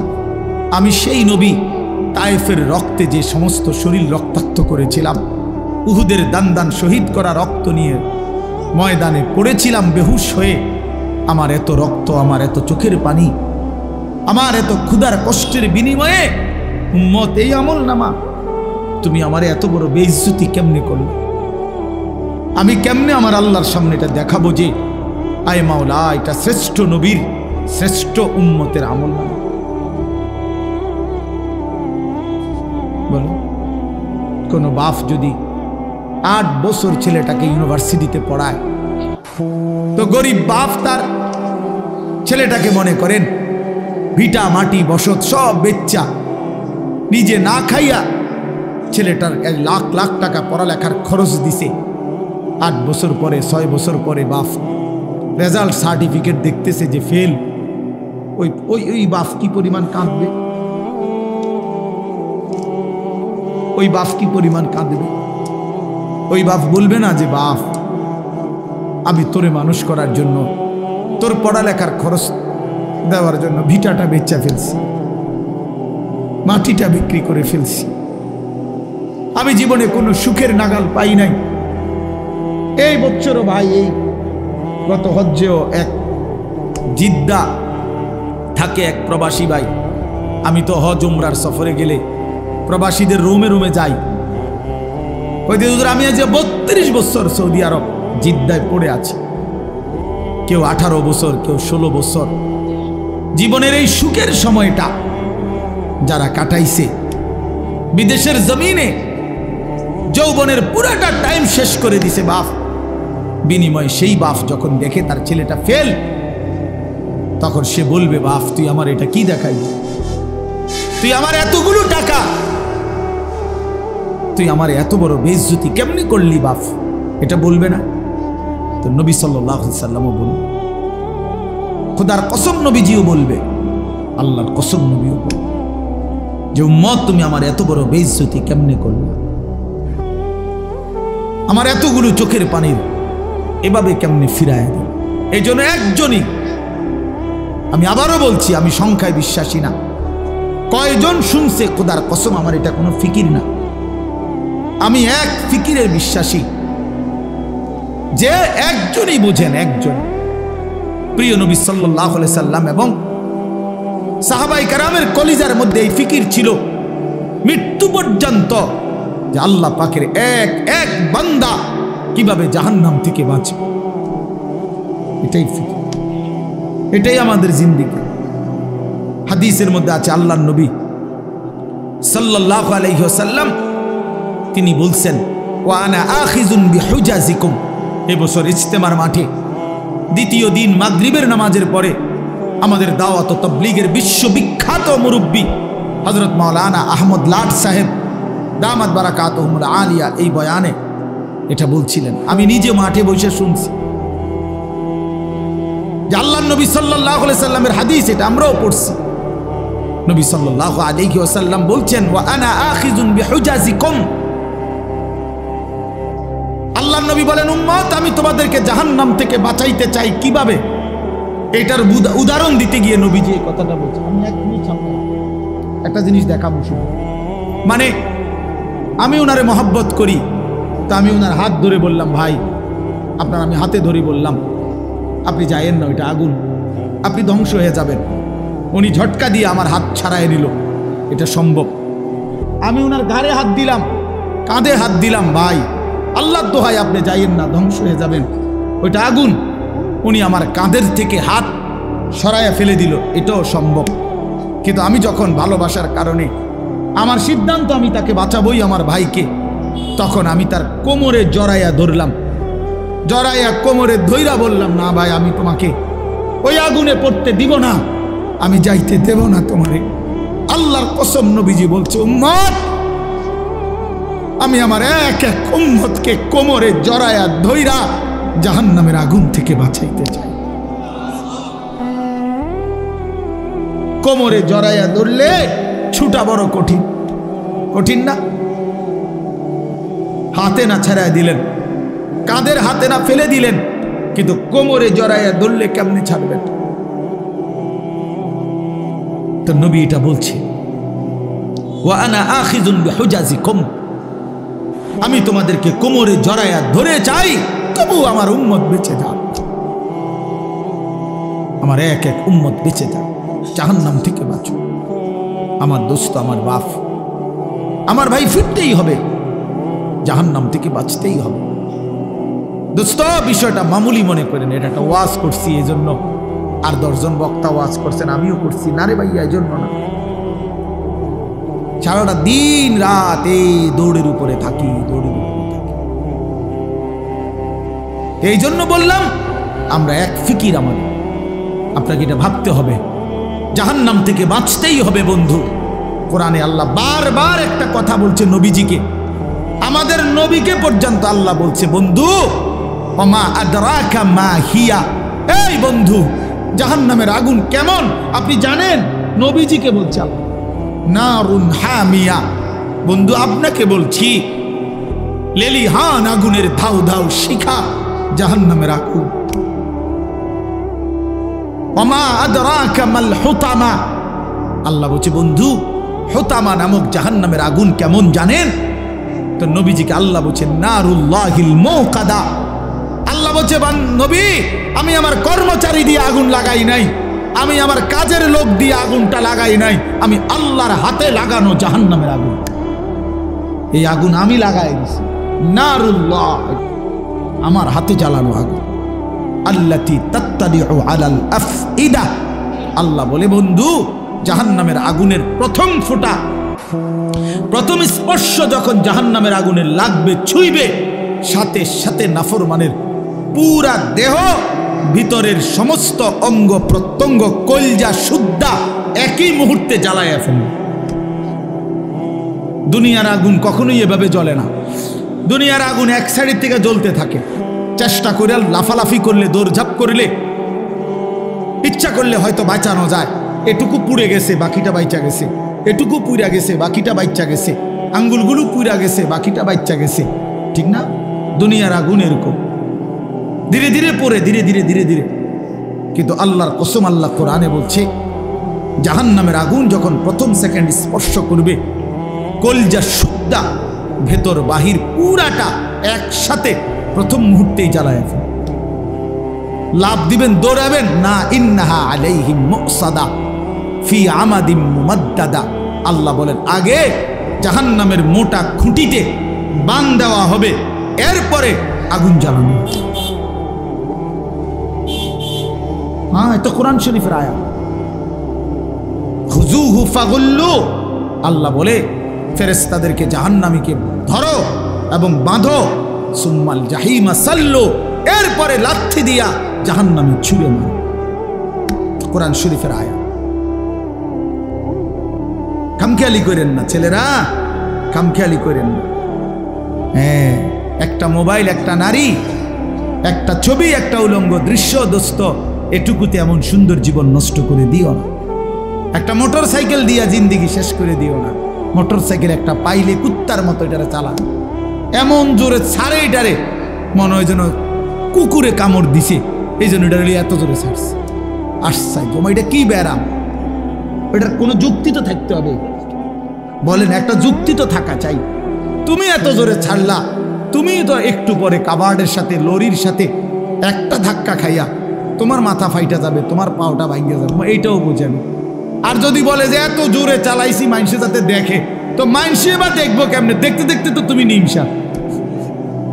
মা কথা বোঝেন না মা। আমি মনে করেন মাত্র পজিশন নিলাম যে আমি সামু হেতের মোটর সাইকেলটা, হেতে তো গেছে গা চান্দিরা, তা আমি কেমনে দৌড়াবো তোমার ভিজি ভিজিরা চাইতাম বললে তোমার এই কারবারটা? তো এটা চায় কে? একটা বিকৃত মস্তিষ্ক ছাড়া, অসুস্থ মানসিকতা ছাড়া আর কিচ্ছু না। হ্যাঁ হ্যাঁ, আওয়াজ, এটার আওয়াজ, এটা চ্যালেঞ্জার 5 এটা খুইলা এটা একেবারে বিভৎস। মানে ইচ্ছা করে এত বড় শব্দটাকে যার পছন্দ হয়, আমার নিশ্চিত তার সিরা গেছে, তার মাথার তার অন্য কেউ সিরা লাইছে, এটা নিশ্চিত, কোনো সন্দেহ নেই, কোনো সন্দেহ, কোনো সন্দেহ, হ্যাঁ হ্যাঁ, কোনো সন্দেহ নেই। এর জন্য হের মাথার তার সিরা লাইছে দেখে সে মোটর সাইকেলের তার সিরা লাইছে। হ্যাঁ হ্যাঁ, দোনোটা মাতাল। নাউজুবিল্লাহ, নাউজুবিল্লাহ। আল্লাহ পাক আমাদেরকে বিবেক দান করেন, ইনসাফ দান করেন। তো বলতেছিলাম, আল্লাহ তাআলা বলেন, হে ঈমানদার, আমি এই কথাটাই বলছি, এই এক শব্দ বললাম, আল্লাহ জানতে চাইছে বান্দা বলো না, আমি আর কতবার বলতাম, আমি আর কতবার ডাকতাম, 89 বার ডাকলাম। সর্বশেষ কথা হইল, আল্লাহ বলে বান্দা তোমার উপরে রোজা ফরজ করা হয়েছে, পূর্ববর্তীদের উপরেও ফরজ করা হয়েছে। এই শেষ কথা হলো উদ্দেশ্য কি? আল্লাহ বলছেন উদ্দেশ্য একটাই, লাআল্লাকুম তাত্তাকুন, আমি আল্লাহ তোমাকে জান্নাত দিতে চাই। আমি জান্নাত বানাইছি মুমিনের জন্য, আমি জান্নাত দিতে চাই। আর জান্নাত নিতে হলে আরেকটা জিনিস লাগবে, সেটা হলো তাকওয়া। আর এই রমজানের মাধ্যমে আমি আল্লাহ তোমাকে তাকওয়া অবশ্যই দান করব। এজন্য রমজান, মাহে রমজান আল্লাহ তাআলা নিজের হাতে সাজাইছেন, আল্লাহ নিজের হাতে সাজাইছেন। রমজান মানে ভিন্ন কিছু। ইমানদারের জন্য রমজান আলাদা, যার কলিজায় আখিরাত আছে, যে কবরের ফিকির করে, যে পরকালের ফিকির করে, খোদার কসম তার রমজান ভিন্ন কিছু, তার রমজান ভিন্ন। আমরা কিতাবে পড়ছি আকাবির কা রমাদান, পূর্ববর্তী বুজুর্গদের রমজান কেমন ছিল, ওইখানে বহু বুজুর্গের জীবনীতে লিখছে রমজান আসলে ওনার আশেপাশে আওয়াজ উঠত, শায়েখের এখন রমজান, হজরতের এখন রমজান, উনি পৃথিবী থেকে আলাদা। ইমাম মালিক রহমতুল্লাহ আলাইহি মদিনার ইমাম ছিলেন, জগৎ বিখ্যাত ইমাম ছিলেন। রমজান আসলে সমস্ত দর্স তাদরিস, সমস্ত ফতুয়া মাসাইল সব বন্ধ করে দিয়ে শুধু আল্লাহর কোরআন তিলাওয়াত আর রমজানের বন্দিগির মধ্যে ডুবে যাইত। আমরা যে দাওয়াত ও তাবলীগের যে কিতাব তালিম হয় ফাজাইলে আমাল, এই কিতাবের যিনি লেখক শেখুল হাদিস হযরত মাওলানা জাকারিয়া রহমতুল্লাহ আলাইহি সারা পৃথিবীব্যাপী বুজুর্গ ছিলেন। 60 বছর আল্লাহর নবীর সাল্লাল্লাহু আলাইহি সাল্লামের হাদিস পড়াইছেন। 11 বছর যিনি নবীজির রওজা পাকে মদিনার মসজিদে নববীতে আল্লাহ রসুলের হাদিস পড়াইছেন। ওই এতের লগে হেতেতে হইনা মনে করেন না এটা একটা জেনতেন বই, হ্যাঁ না না, উনি এই একটা বইয়ের লেখক না। এই উম্মতের জন্য এই হিন্দুস্তানের মধ্যে এলমে হাদিসের ব্যাখ্যা এবং রাসূলুল্লাহ সাল্লাল্লাহু আলাইহি ওয়াসাল্লামের হাদিসের উপরে সবচেয়ে বেশি কিতাব যারা লিখছেন তার মধ্যে অন্যতম প্রথম 3 জনের নামও যদি আসে, এর মধ্যে এই 3 জনের একজন হবে শেখুল হাদিস হযরত মাওলানা জাকারিয়া রহমতুল্লাহ আলাইহি, এই যিনি ফাজাইলে আমাল লিখছে। হ্যাঁ হ্যাঁ, এটা খামখেয়ালি কিতাব না, এটা আঙ্গাল কাঙ্গালে লিখছে না, আঙ্গাল কাঙ্গালে লিখছে না। এটা 60 বছর যিনি রাসূলুল্লাহ সাল্লাল্লাহু আলাইহি ওয়াসাল্লামের হাদিস পড়াইছেন। আমি নিজ চোখে দেখছি মক্কার হারামে, আল্লাহর ঘর যেখানে মসজিদে হারামের যে লাইব্রেরি, ওই লাইব্রেরিতে আপনার শেখুল হাদিস হযরত মাওলানা জাকারিয়া রহমতুল্লাহ আলাইহির লিখিত কিতাব আউজাজুল মাসালিক, হাদিসের একটা বড় কিতাব, ওইটা ওইখানের অর্থাৎ একজন অনারবি, উনি হিন্দুস্তানের মানুষ, কিন্তু ওনার কিতাব এই আরবের মানুষ হারামের লাইব্রেরির মধ্যে শোভা পাচ্ছে। আরব ওলামায়ে কেরাম ওনার কিতাব মুতালা করে। আফ্রিকা, গোটা আফ্রিকায় অঞ্চলে লক্ষ মানুষ ওনার হাতে আল্লাহর দ্বীন পাইছে। সারা পৃথিবী জুড়ে ওনার অগণিত ভক্ত আছে। এই মানুষটা এত বেশি হাদিসের খেদমত করতেন, কিতাব লিখতেন, ফতুয়া দিতেন, মাসআলা বলতেন, একজন আল্লাহওয়ালা সাধক ছিলেন। সব কিছুর ব্যস্ততার পরেও রমজান আসতো, সাথে সাথে একেবারে দরজা বন্ধ করে একাকী আল্লাহর ইবাদতে ডুবে যাইত। আমরা কিতাবে পড়ছি ওই সময় উনার এলাকার যে সাহারানপুরের রেল স্টেশনের কুলি পর্যন্ত উনার কাছে কেউ যদি রমজানে আসতো দেখা করতে, ওই কুলিয়ে পর্যন্ত কইতো ইন্না লিল্লাহ। আপনি জানেন না শায়েখের এখন রমজান মাস, শায়েখের এখন রমজান মাস, কথা বুঝেন নাই? এই তো তাহলে সবাই জানতো এটা। কুলি রেল স্টেশনের কুলি পর্যন্ত বলতো শায়েখের এখন রমজান মাস। এই জন্য বাপ, রমজান মানে ইমানদারের জন্য ভিন্ন কিছু, মুমিনের জন্য রমজান আলাদা। রমজানই একমাত্র মাস আল্লাহ নিজে যেটার নাম উল্লেখ করছেন, শাহরু রমাদান আল্লাযী উনজিলা ফীহিল কুরআন। এই যে রমজান মাস, এই শব্দটা কে উল্লেখ করছে? কোরআনের শব্দ। রমজান মাস, এই কথাটা কিসের শব্দ?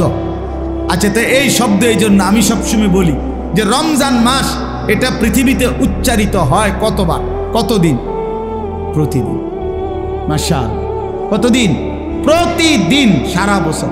কেমনে বুঝলেন?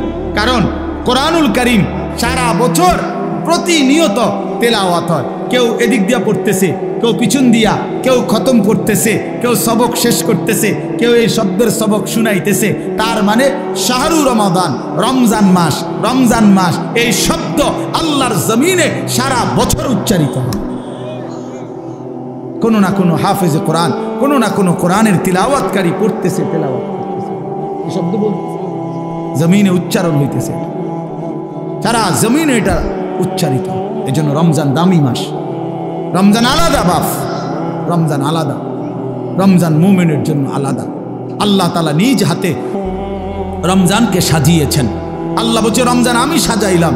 এই যে প্যান্ডেল আপনারা সাজাইছেন, রমজান আল্লাহ নিজে সাজাইছেন। আল্লাহ বলে বান্দা দেখো আমার সাজটা আমি সেট আপ করলাম, রমজান তুমি শুনো আমার কাছে। তো আল্লাহ নিজে বলতেছে বান্দা, এক নম্বরে বিগত 11 মাসের সমস্ত হুকুম আহকাম যথারীতি বহাল থাকবে। যেটা যেমনে আছে, যেটা হালাল এখনো হালাল, যেটা হারাম এখনো হারাম, 5 ওয়াক্ত নামাজ সহ অন্যান্য বিধান এটাও চলমান। এক, অতিরিক্ত আরো কিছু ইবাদত দিলাম।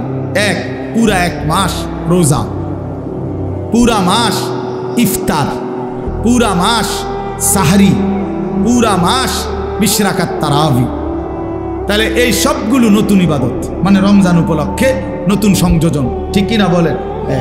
ব্যবসায়ী সিজনে অতিরিক্ত মাল উঠায়। এখন কাপড় ব্যবসায়ীরা গিয়া দেখেন 40 লাখ 50 লাখ টাকার মাল আরো অতিরিক্ত উঠাইছে, কারণ তার এখন সিজন, তার এখন কি সিজন। তা আল্লাহ তাআলা বলে বান্দা রমজান আমার ও অসংখ্য অগণিত বান্দাকে জাহান্নাম থেকে মাফ করার সিজন। রমজান আমার জান্নাত দেওয়ার সিজন। এই জন্য আমি আরো আলাদা ইবাদত উঠাইলাম। এক, রোজা উঠাইলাম, নতুন ইবাদত। ইফতার এটাও ইবাদত, সাহারি এটাও ইবাদত, 20 রাকাত তারাবি এটাও ইবাদত। রমজানের শেষ দশকে আরো ইবাদত উঠাইলাম, আরো মাল উঠাইলাম আমি। রমজানের শেষ দশক এতেকাফ, আল্লাহর ঘরের বিধান, এতেকাফ করা এটাও ইবাদত। রমজানের শেষ দশকের বেজর রাত্রিতে সবে কদরের তালাশ এটাও ইবাদত। বলেন আলহামদুলিল্লাহ। তাহলে আল্লাহ তাআলা 6টা বড় বড় নতুন ইবাদত দিছেন রমজানে। 1 নাম্বার রোজা, 2 ইফতার, 3 সাহরি, 4 20 রাকাত তারাবি, 5 এতেকাফ, 6 সবে কদর। কয়টা হইল? এই 6টা নতুন ইবাদত। এবার আল্লাহকে যদি বলেন আল্লাহ ইবাদত আগেরটির লগে আরো নতুন দিছেন বাড়াইয়া, নেকির কি অবস্থা, নেকি দিবেন কেমন? আল্লাহ বলতো সেটাও শোনো, আমি আল্লাহ আমার রাসূলের মাধ্যমে শুনাইছি একটা নফল ইবাদত ফরজের সমান, একটা ফরজ 70টা ফরজের সমান। হ্যাঁ, এরপরে একজন রোজাদারকে ইফতার করাইবা 3টা পুরস্কার, গুনাহ মাফ, গুনাহ মাফ, জাহান্নাম থেকে মুক্তি, রোজাদারের সমপরিমাণ নেকি। নেকি বাহিরটা কেমনে সাজাইলাম? আল্লাহ বলে বাহিরটা সাজাইলাম হলো এই, জান্নাতের দরজা খুলে দিলাম, জাহান্নামের দরজা বন্ধ করে দিলাম, সব শয়তান এবং দুষ্ট জিন শেকলে বন্দি করে দিলাম, সব দিক বন্ধ কইরা 8 গাট বাইন্দা, দুয়ার খোলা শুধু একটা, সব দিক ক্লিয়ার, এদিক কোনো আন্দিয়া বাইরিবার জায়গা নাই, দরজা শুধু এইটা দিয়া ঢুকবা, এটা দিয়া বাহির হইবা। আল্লাহ যেন বলছে পুরা মাস আমি আল্লাহ নেকিও বাড়ায় দিলাম, ইবাদতও বাড়ায় দিলাম, জাহান্নামের দরজা বন্ধ করলাম, শয়তানকে বন্দি করলাম, জান্নাতের দরজা খোলা রাখলাম। এবার পুরা রমজান যেখান দিয়া রওনা দাও, কুমিল্লা থেকে, চিটাগাং থেকে, খুলনা থেকে, সিলেট থেকে, বাংলাদেশ থেকে, লন্ডন থেকে, ইউরোপ থেকে, আমেরিকা থেকে, সৌদি আরব থেকে, বাহরাইন থেকে, যেখান থেকেই আমার রমজানে রওনা দিবা, আমার বন্দিগি, আমার হুকুম মানবা, গুনাহ ছেড়ে দিবা, আমার ইবাদত করবা, মাস শেষে একটাই দরজা মিলবে, সেটা শুধুই জান্নাত, শুধুই জান্নাত, শুধুই জান্নাত। 30 দিনের মাথায়, 29 দিনের মাথায় সব ইমানদার জান্নাতে ঢুকবে, কারণ দরজা তো খোলাই শুধু জান্নাতে। বুঝেন নাই কথা? লাআল্লাকুম তাত্তাকুন, এজন্য রব্বুল আলামিন বলছে আমি মুত্তাকি বানিয়ে দেব। অতএব বাপ কদর করে, কদর করে, কদর করে, আল্লাহ বলছে মুত্তাকি বানিয়ে দেব। হ্যাঁ হ্যাঁ, বিদেশের জন্য আপনার ফ্লাইটের জন্য 2টা জিনিস দরকার, একটা পাসপোর্ট, একটা ভিসা। এই যে আমার পাসপোর্টও হয়েছে, ভিসাও হয়েছে, আমার ফ্লাইট সোমবারে, উমরার ফ্লাইট 24 তারিখ। তো এখানেও আল্লাহ তাআলা বলছে ইয়া আইয়ুহাল্লাযীনা আমানু, হে ঈমানদার, আমি তোমার ঈমানের পাসপোর্ট নিলাম। 30 দিন কথা মতো চলবা, অথবা 29 দিন, 31 দিন লাগবে না, 30 দিনের মাথায় ঈমানের পাসপোর্টে আমি আল্লাহ তাকওয়ার ভিসা লাগায় দেব, ঈদের দিন ফ্লাইটে উঠে দেব। যা, ঈদের দিন জান্নাতের ফ্লাইট। ফ্লাইট কোন দিন? ভিসা লাগবে কয় দিনে? 30 দিন, অথবা 29 দিন, 31 দিন, 31 দিন নেব না, 30 দিনে ভিসা, 29 দিনে ভিসা। এই জন্য আমরা রমজানকে কদর করব তো ইনশাআল্লাহ। সর্বশেষ অনুরোধ হইল আল্লাহর ওয়াস্তে নিজের মা বোন, নিজের স্ত্রী কন্যাকে এত বড় শ্রেষ্ঠতম রমজানে আল্লাহ রহমত দিতে চায়, মাগফিরাত দিতে চায়, জাহান্নাম থেকে নাজাত দেয়, আল্লাহ 70 গুণ নেকির পরিমাণ বাড়ায়া দেয়। বাপ, এই অবস্থায় যে মুসলমান, যে ইমানদার নারী মুসলিম পরিচয় দিয়ে বাজারে বাজারে, মার্কেটে মার্কেটে ঘুরে একজোড়া জুতার জন্য, একটা শাড়ির জন্য, একটা গহনার জন্য, একটা 3 পিসের জন্য, আল্লাহর কসম, আমার শায়েখ আল্লামা মুফতি মুশতাকুন নবী সাহেব হুজুর সব সময় বলে, হায় বোন, আহা মা বোন, হীরা মণি মুক্তা ছেড়ে এক মাটির দলা নিল। রমজানের এক এক মুহূর্ত ছিল তোমার জন্য হীরামণি মানিক, হীরামণি মুক্তা। তুমি এমন হীরামণি মুক্তা ছেড়ে দিয়ে তুমি মাটির ঢিলা নিলা, অর্থাৎ তুমি একজোড়া জুতা নিলা। তো আল্লাহ ডাকতেছে, আমার বান্দি শোনো, রহমত নাও, মাগফিরাত নাও, নাজাত নাও। নাফরমান এই বেহায়া বেপর্দা নারী বলতেছে, আল্লাহ তোমার এটি তোমার কাছে রাখো, ইতান আমার লাগতো না, আমার দরকার জুতা, আমি জুতা কিনতে যাই, আমার দরকার 3 পিস, আমার দরকার শাড়ি গহনা। ইনসাফ না, এটা ইনসাফ না, এটা কখনোই ইনসাফ হইতে পারে না। এই পৃথিবীতে এই 1450 বছরের মধ্যে পৃথিবীর কোনো কিতাবে, গোটা পৃথিবীর কোনো আলেম, কোরআন সুন্নাহর কোথাও এই কথা নাই যে ঈদের দিন, রমজানের ঈদের দিন নতুন কাপড় ইনটেক, অর্থাৎ আজকেই প্রথম পরা শুরু করছে, এমন জুতা, এমন শাড়ি, এমন জামা, এমন প্যান্ট পরতে হবে, এমন কথা খোদার কসম পৃথিবীর কোনো কিতাবে নাই। আল্লাহও বলে নাই, রসুলও বলে নাই, কোনো উলামায়ে কেরাম বলে নাই। এটা দুশ্মনের বানানো, এটা দুশ্মনদের বানানো। এটা আজকে আমাদের কলিজায় ঢুকায় দিছে। ঈদ মানে নতুন জুতা, ঈদ মানে নতুন শাড়ি, ঈদ মানে নতুন গহনা, ঈদ মানে নতুন জামা। আল্লাহর কসম এটা মিথ্যা কথা, মিথ্যা কথা, মিথ্যা কথা, মিথ্যা কথা। এটা ঈদ মানে ইবাদত, ঈদ মানে জুতা না। তোমার কি ঈদের দিন জুতা দিয়ে ফিটবো নি? তুমি জুতা দিয়ে কিনবে? হ্যাঁ, ফালতু কোথাকার। ঈদ মানে জুতা হবে কেন? ঈদ মানে ইবাদত। ঈদ মানে কি? ইবাদত। বিবাহ মানে উৎসব না, বিবাহ মানে ইবাদত। নবীজি বলছে আন নিকাহু মিন সুন্নতি, বিয়ে আমার সুন্নাত। তো যেটা সুন্নাত এটা তামসা, কথা বলেন না কেন? এটা ফুর্তি না, ইবাদত। তাইলে বিবাহ ইবাদত, ঈদ ইবাদত, এটা ইবাদত। অতএব কারো বাফে দেয় না ঈদ, এটা জাতিসংঘ দেয় নাই, বাংলাদেশ সরকার দেয় নাই। যিনি দিয়েছেন ঈদ, তুমি ঈদের আনন্দ যদি করতে হয় তো তার নির্দেশনা মতে করতে হবে। ঈদ হইল আল্লাহর, ঈদ হইল রাসূলুল্লাহ বলছেন ওমা বাজায় ডেকসেট, ডেকসেট বাজায়, ডেক পিকআপের মধ্যে, হ্যাঁ পিকআপের মধ্যে আপনার ডেকসেট বাজায় ঈদের দিন। ও ক্যান্টনমেন্ট থেকে চান্দিনা, চান্দিনার থেকে ক্যান্টনমেন্ট, ক্যান্টনমেন্ট থেকে এলিটগঞ্জ, এলিটগঞ্জ থেকে ক্যান্টনমেন্ট, পিকআপে কইরা আপনার পিকআপের মধ্যে ডেকসেট বাজে, গান বাজে, আর সাথে 12, 14, 16 জন এরাও কুত্তার মতো লাফায়, কুত্তার মতো লাফায়। আমার ছেলে জিগাইছিল আমার একদিন ঈদের দিন, ছোট ছেলে যাব্বু এরা এরম লাফায় গা। আল্লাহর কসম আমি হেরে কইছি আব্বা এগুলো কুত্তা কামড়াইছে।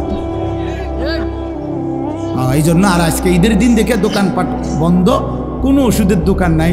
মিজান ভাই আইয়ালাইছে মাহফিলে, তো এই জন্য কোনো ডাক্তার নাই, এই জন্য কুত্তার কামড়ে এভাবে লাফাইতে আছে। নাই তো কি কারণ বলে?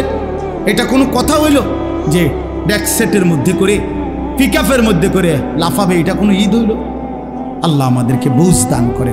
এজন্য বাপ আমি যেটুকু সম্ভব আপনাদেরকে বললাম, আপনারা দয়া করে রমজানকে কদর করবেন, বলেন ইনশাআল্লাহ। প্রিয় যুবক ভাই, নওজোয়ান ভাই, তোমাদের কাছেও আমার অনুরোধ, রমজানকে সামনে রেখে নিজেকে পরিবর্তনের সিদ্ধান্ত নাও। পুরা রমজান গুনাহ ছেড়ে দাও বাপ, পুরা রমজান 20 রাকাত পূর্ণ তারাবি পড়ো ভাই। তারাবি 20 রাকাতে, তারাবি বাস্তবিক অর্থে 20 রাকাত, আসলেই 20। সর্বোচ্চ গবেষণা এবং 1450 বছরে আল্লাহর কসম, রব্বে কাবার কসম, উম্মতের সংখ্যাগরিষ্ঠ ওলামায়ে কেরামের সিদ্ধান্ত এটাই যে তারাবি 20 রাকাত।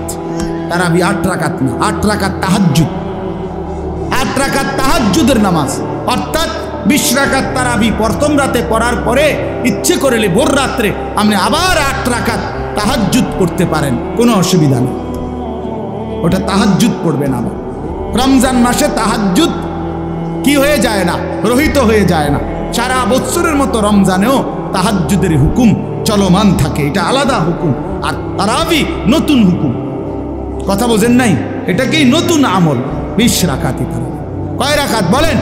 20 রাকাতে। বই একটা জিনিস মনে রাখবেন, ওই যে আল্লাহ ওয়াদা দিছে রমজানেই আমি মুত্তাকি বানাবো, 1 মাসেই মুত্তাকি, 1 মাসেই জান্নাতি। এই জন্য আল্লাহ তাআলা রমজানের হিসাব অন্য জায়গায় নেয় না। রমজানের হিসাব রমজানেই ক্লিয়ার, ডেলিটা ডেলি ক্লিয়ার। হ্যাঁ, ডেলির হিসাব আপনার। এই জন্য আপনার আমি সহজ উদাহরণ বলি, এই শেষ উদাহরণটা। ফজরের নামাজের ফরজ কয় রাকাত? জোহরের ফরজ কয় রাকাত? আসরের ফরজ কয় রাকাত? কত হইল? 10। মাগরিবের ফরজ কয় রাকাত? কত হইল? 13। এশার ফরজ কয় রাকাত? কত হইল? 17। বুঝতেছেন কিনা? বিতির ওয়াজিব কয় রাকাত? 3 রাকাত। কত হইল? এই সব কিতাবে আছে। বান্দা যদি ফরজ এবং ওয়াজিব আমলের মধ্যে কোনো ত্রুটি হয়, কমতি হয়, ঘাটতি হয়, তাহলে সুন্নত নফল দ্বারা আল্লাহ তাআলা ওই ঘাটতি কমতি পূরণ করে বরাবর করে দেয়। এই জন্য প্রতিদিন 20 রাকাত ফরজ এবং ওয়াজিব নামাজ।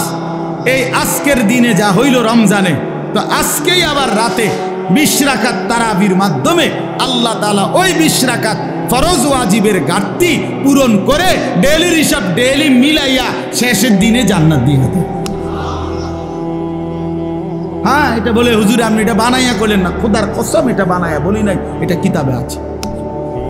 আমি বানাইয়া কমু কিতাবে, এতক্ষণ কথা কইছি না বানাইয়া, অন শেষের বেলায় একটা কথা মিশা কথা কোনের কি দরকার?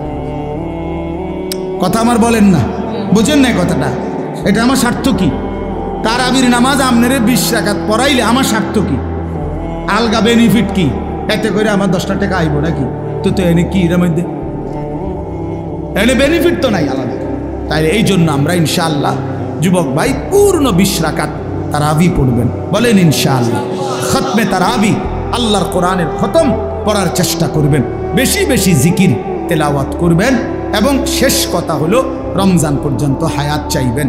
আল্লাহর কাছে বলেন যে আল্লাহ আর অল্প কয়টা দিন আপনি আমারে হায়াত ভিক্ষা দেন, রমজান পর্যন্ত পৌঁছিয়ে দেন। আল্লাহ তাআলা আমাদের সবাইকে তৌফিক দেন।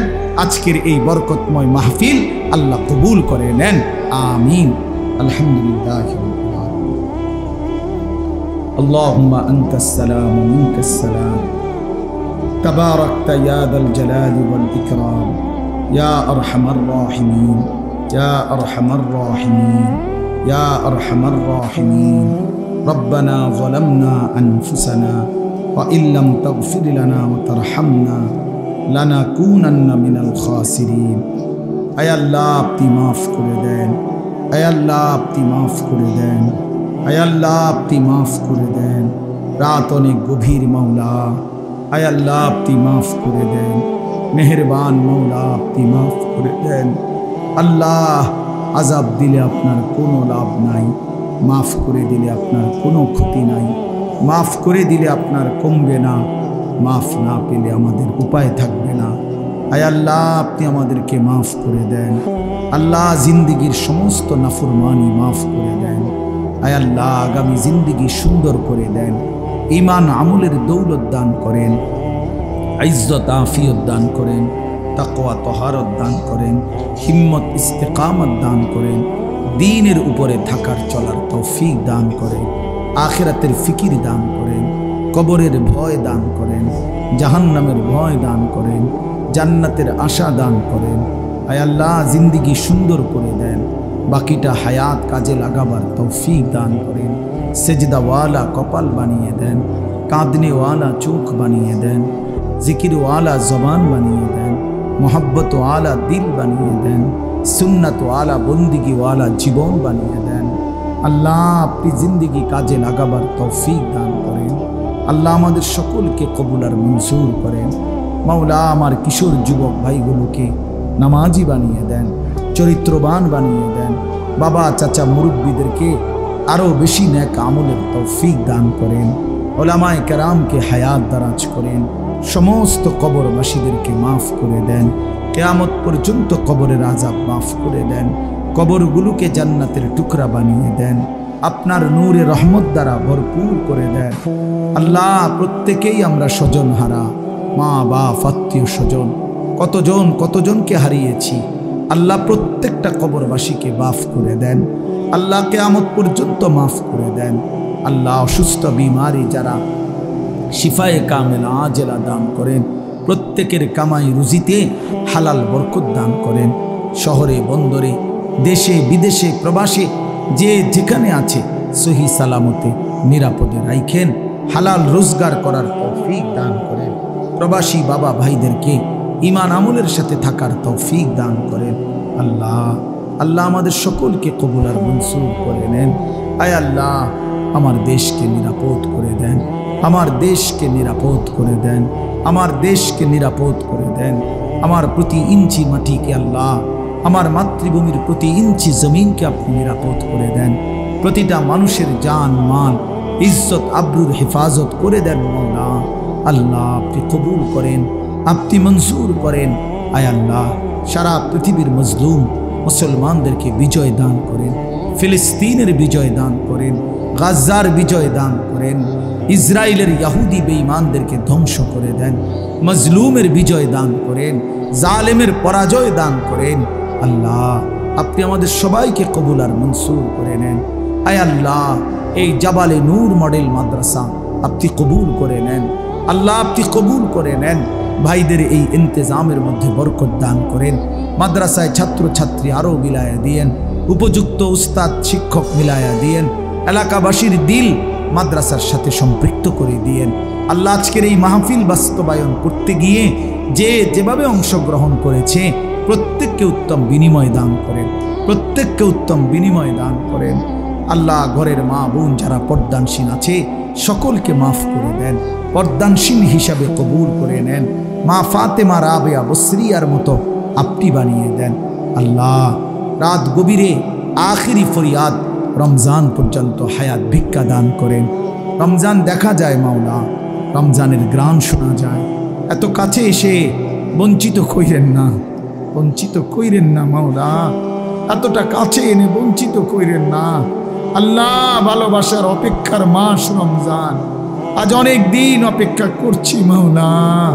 আল্লাহ আপনি দয়া করে ভিক্ষা দিয়েন মাওলা, রহমত পেতে চাই মাওলা, মাগফিরাত পেতে চাই মাওলা, নাজাত পেতে চাই মাওলা, এতেকাফ করতে চাই মাওলা, শবে কদর পাইতে চাই মাওলা, আপনার ঘর কাবা জিয়ারত করতে চাই মাওলা, মদিনার রওজা জিয়ারত করতে চাই মাওলা। আপনি তৌফিক দান করে দেন। আল্লাহ যেই ভাইরা যেই বন্ধুরা আপনার কালো ঘর দেখে নাই, মদিনার সবুজ গম্বুজ এখনো দেখে নাই, আল্লাহ ওই চোখকে আপনি শান্ত করে দেন।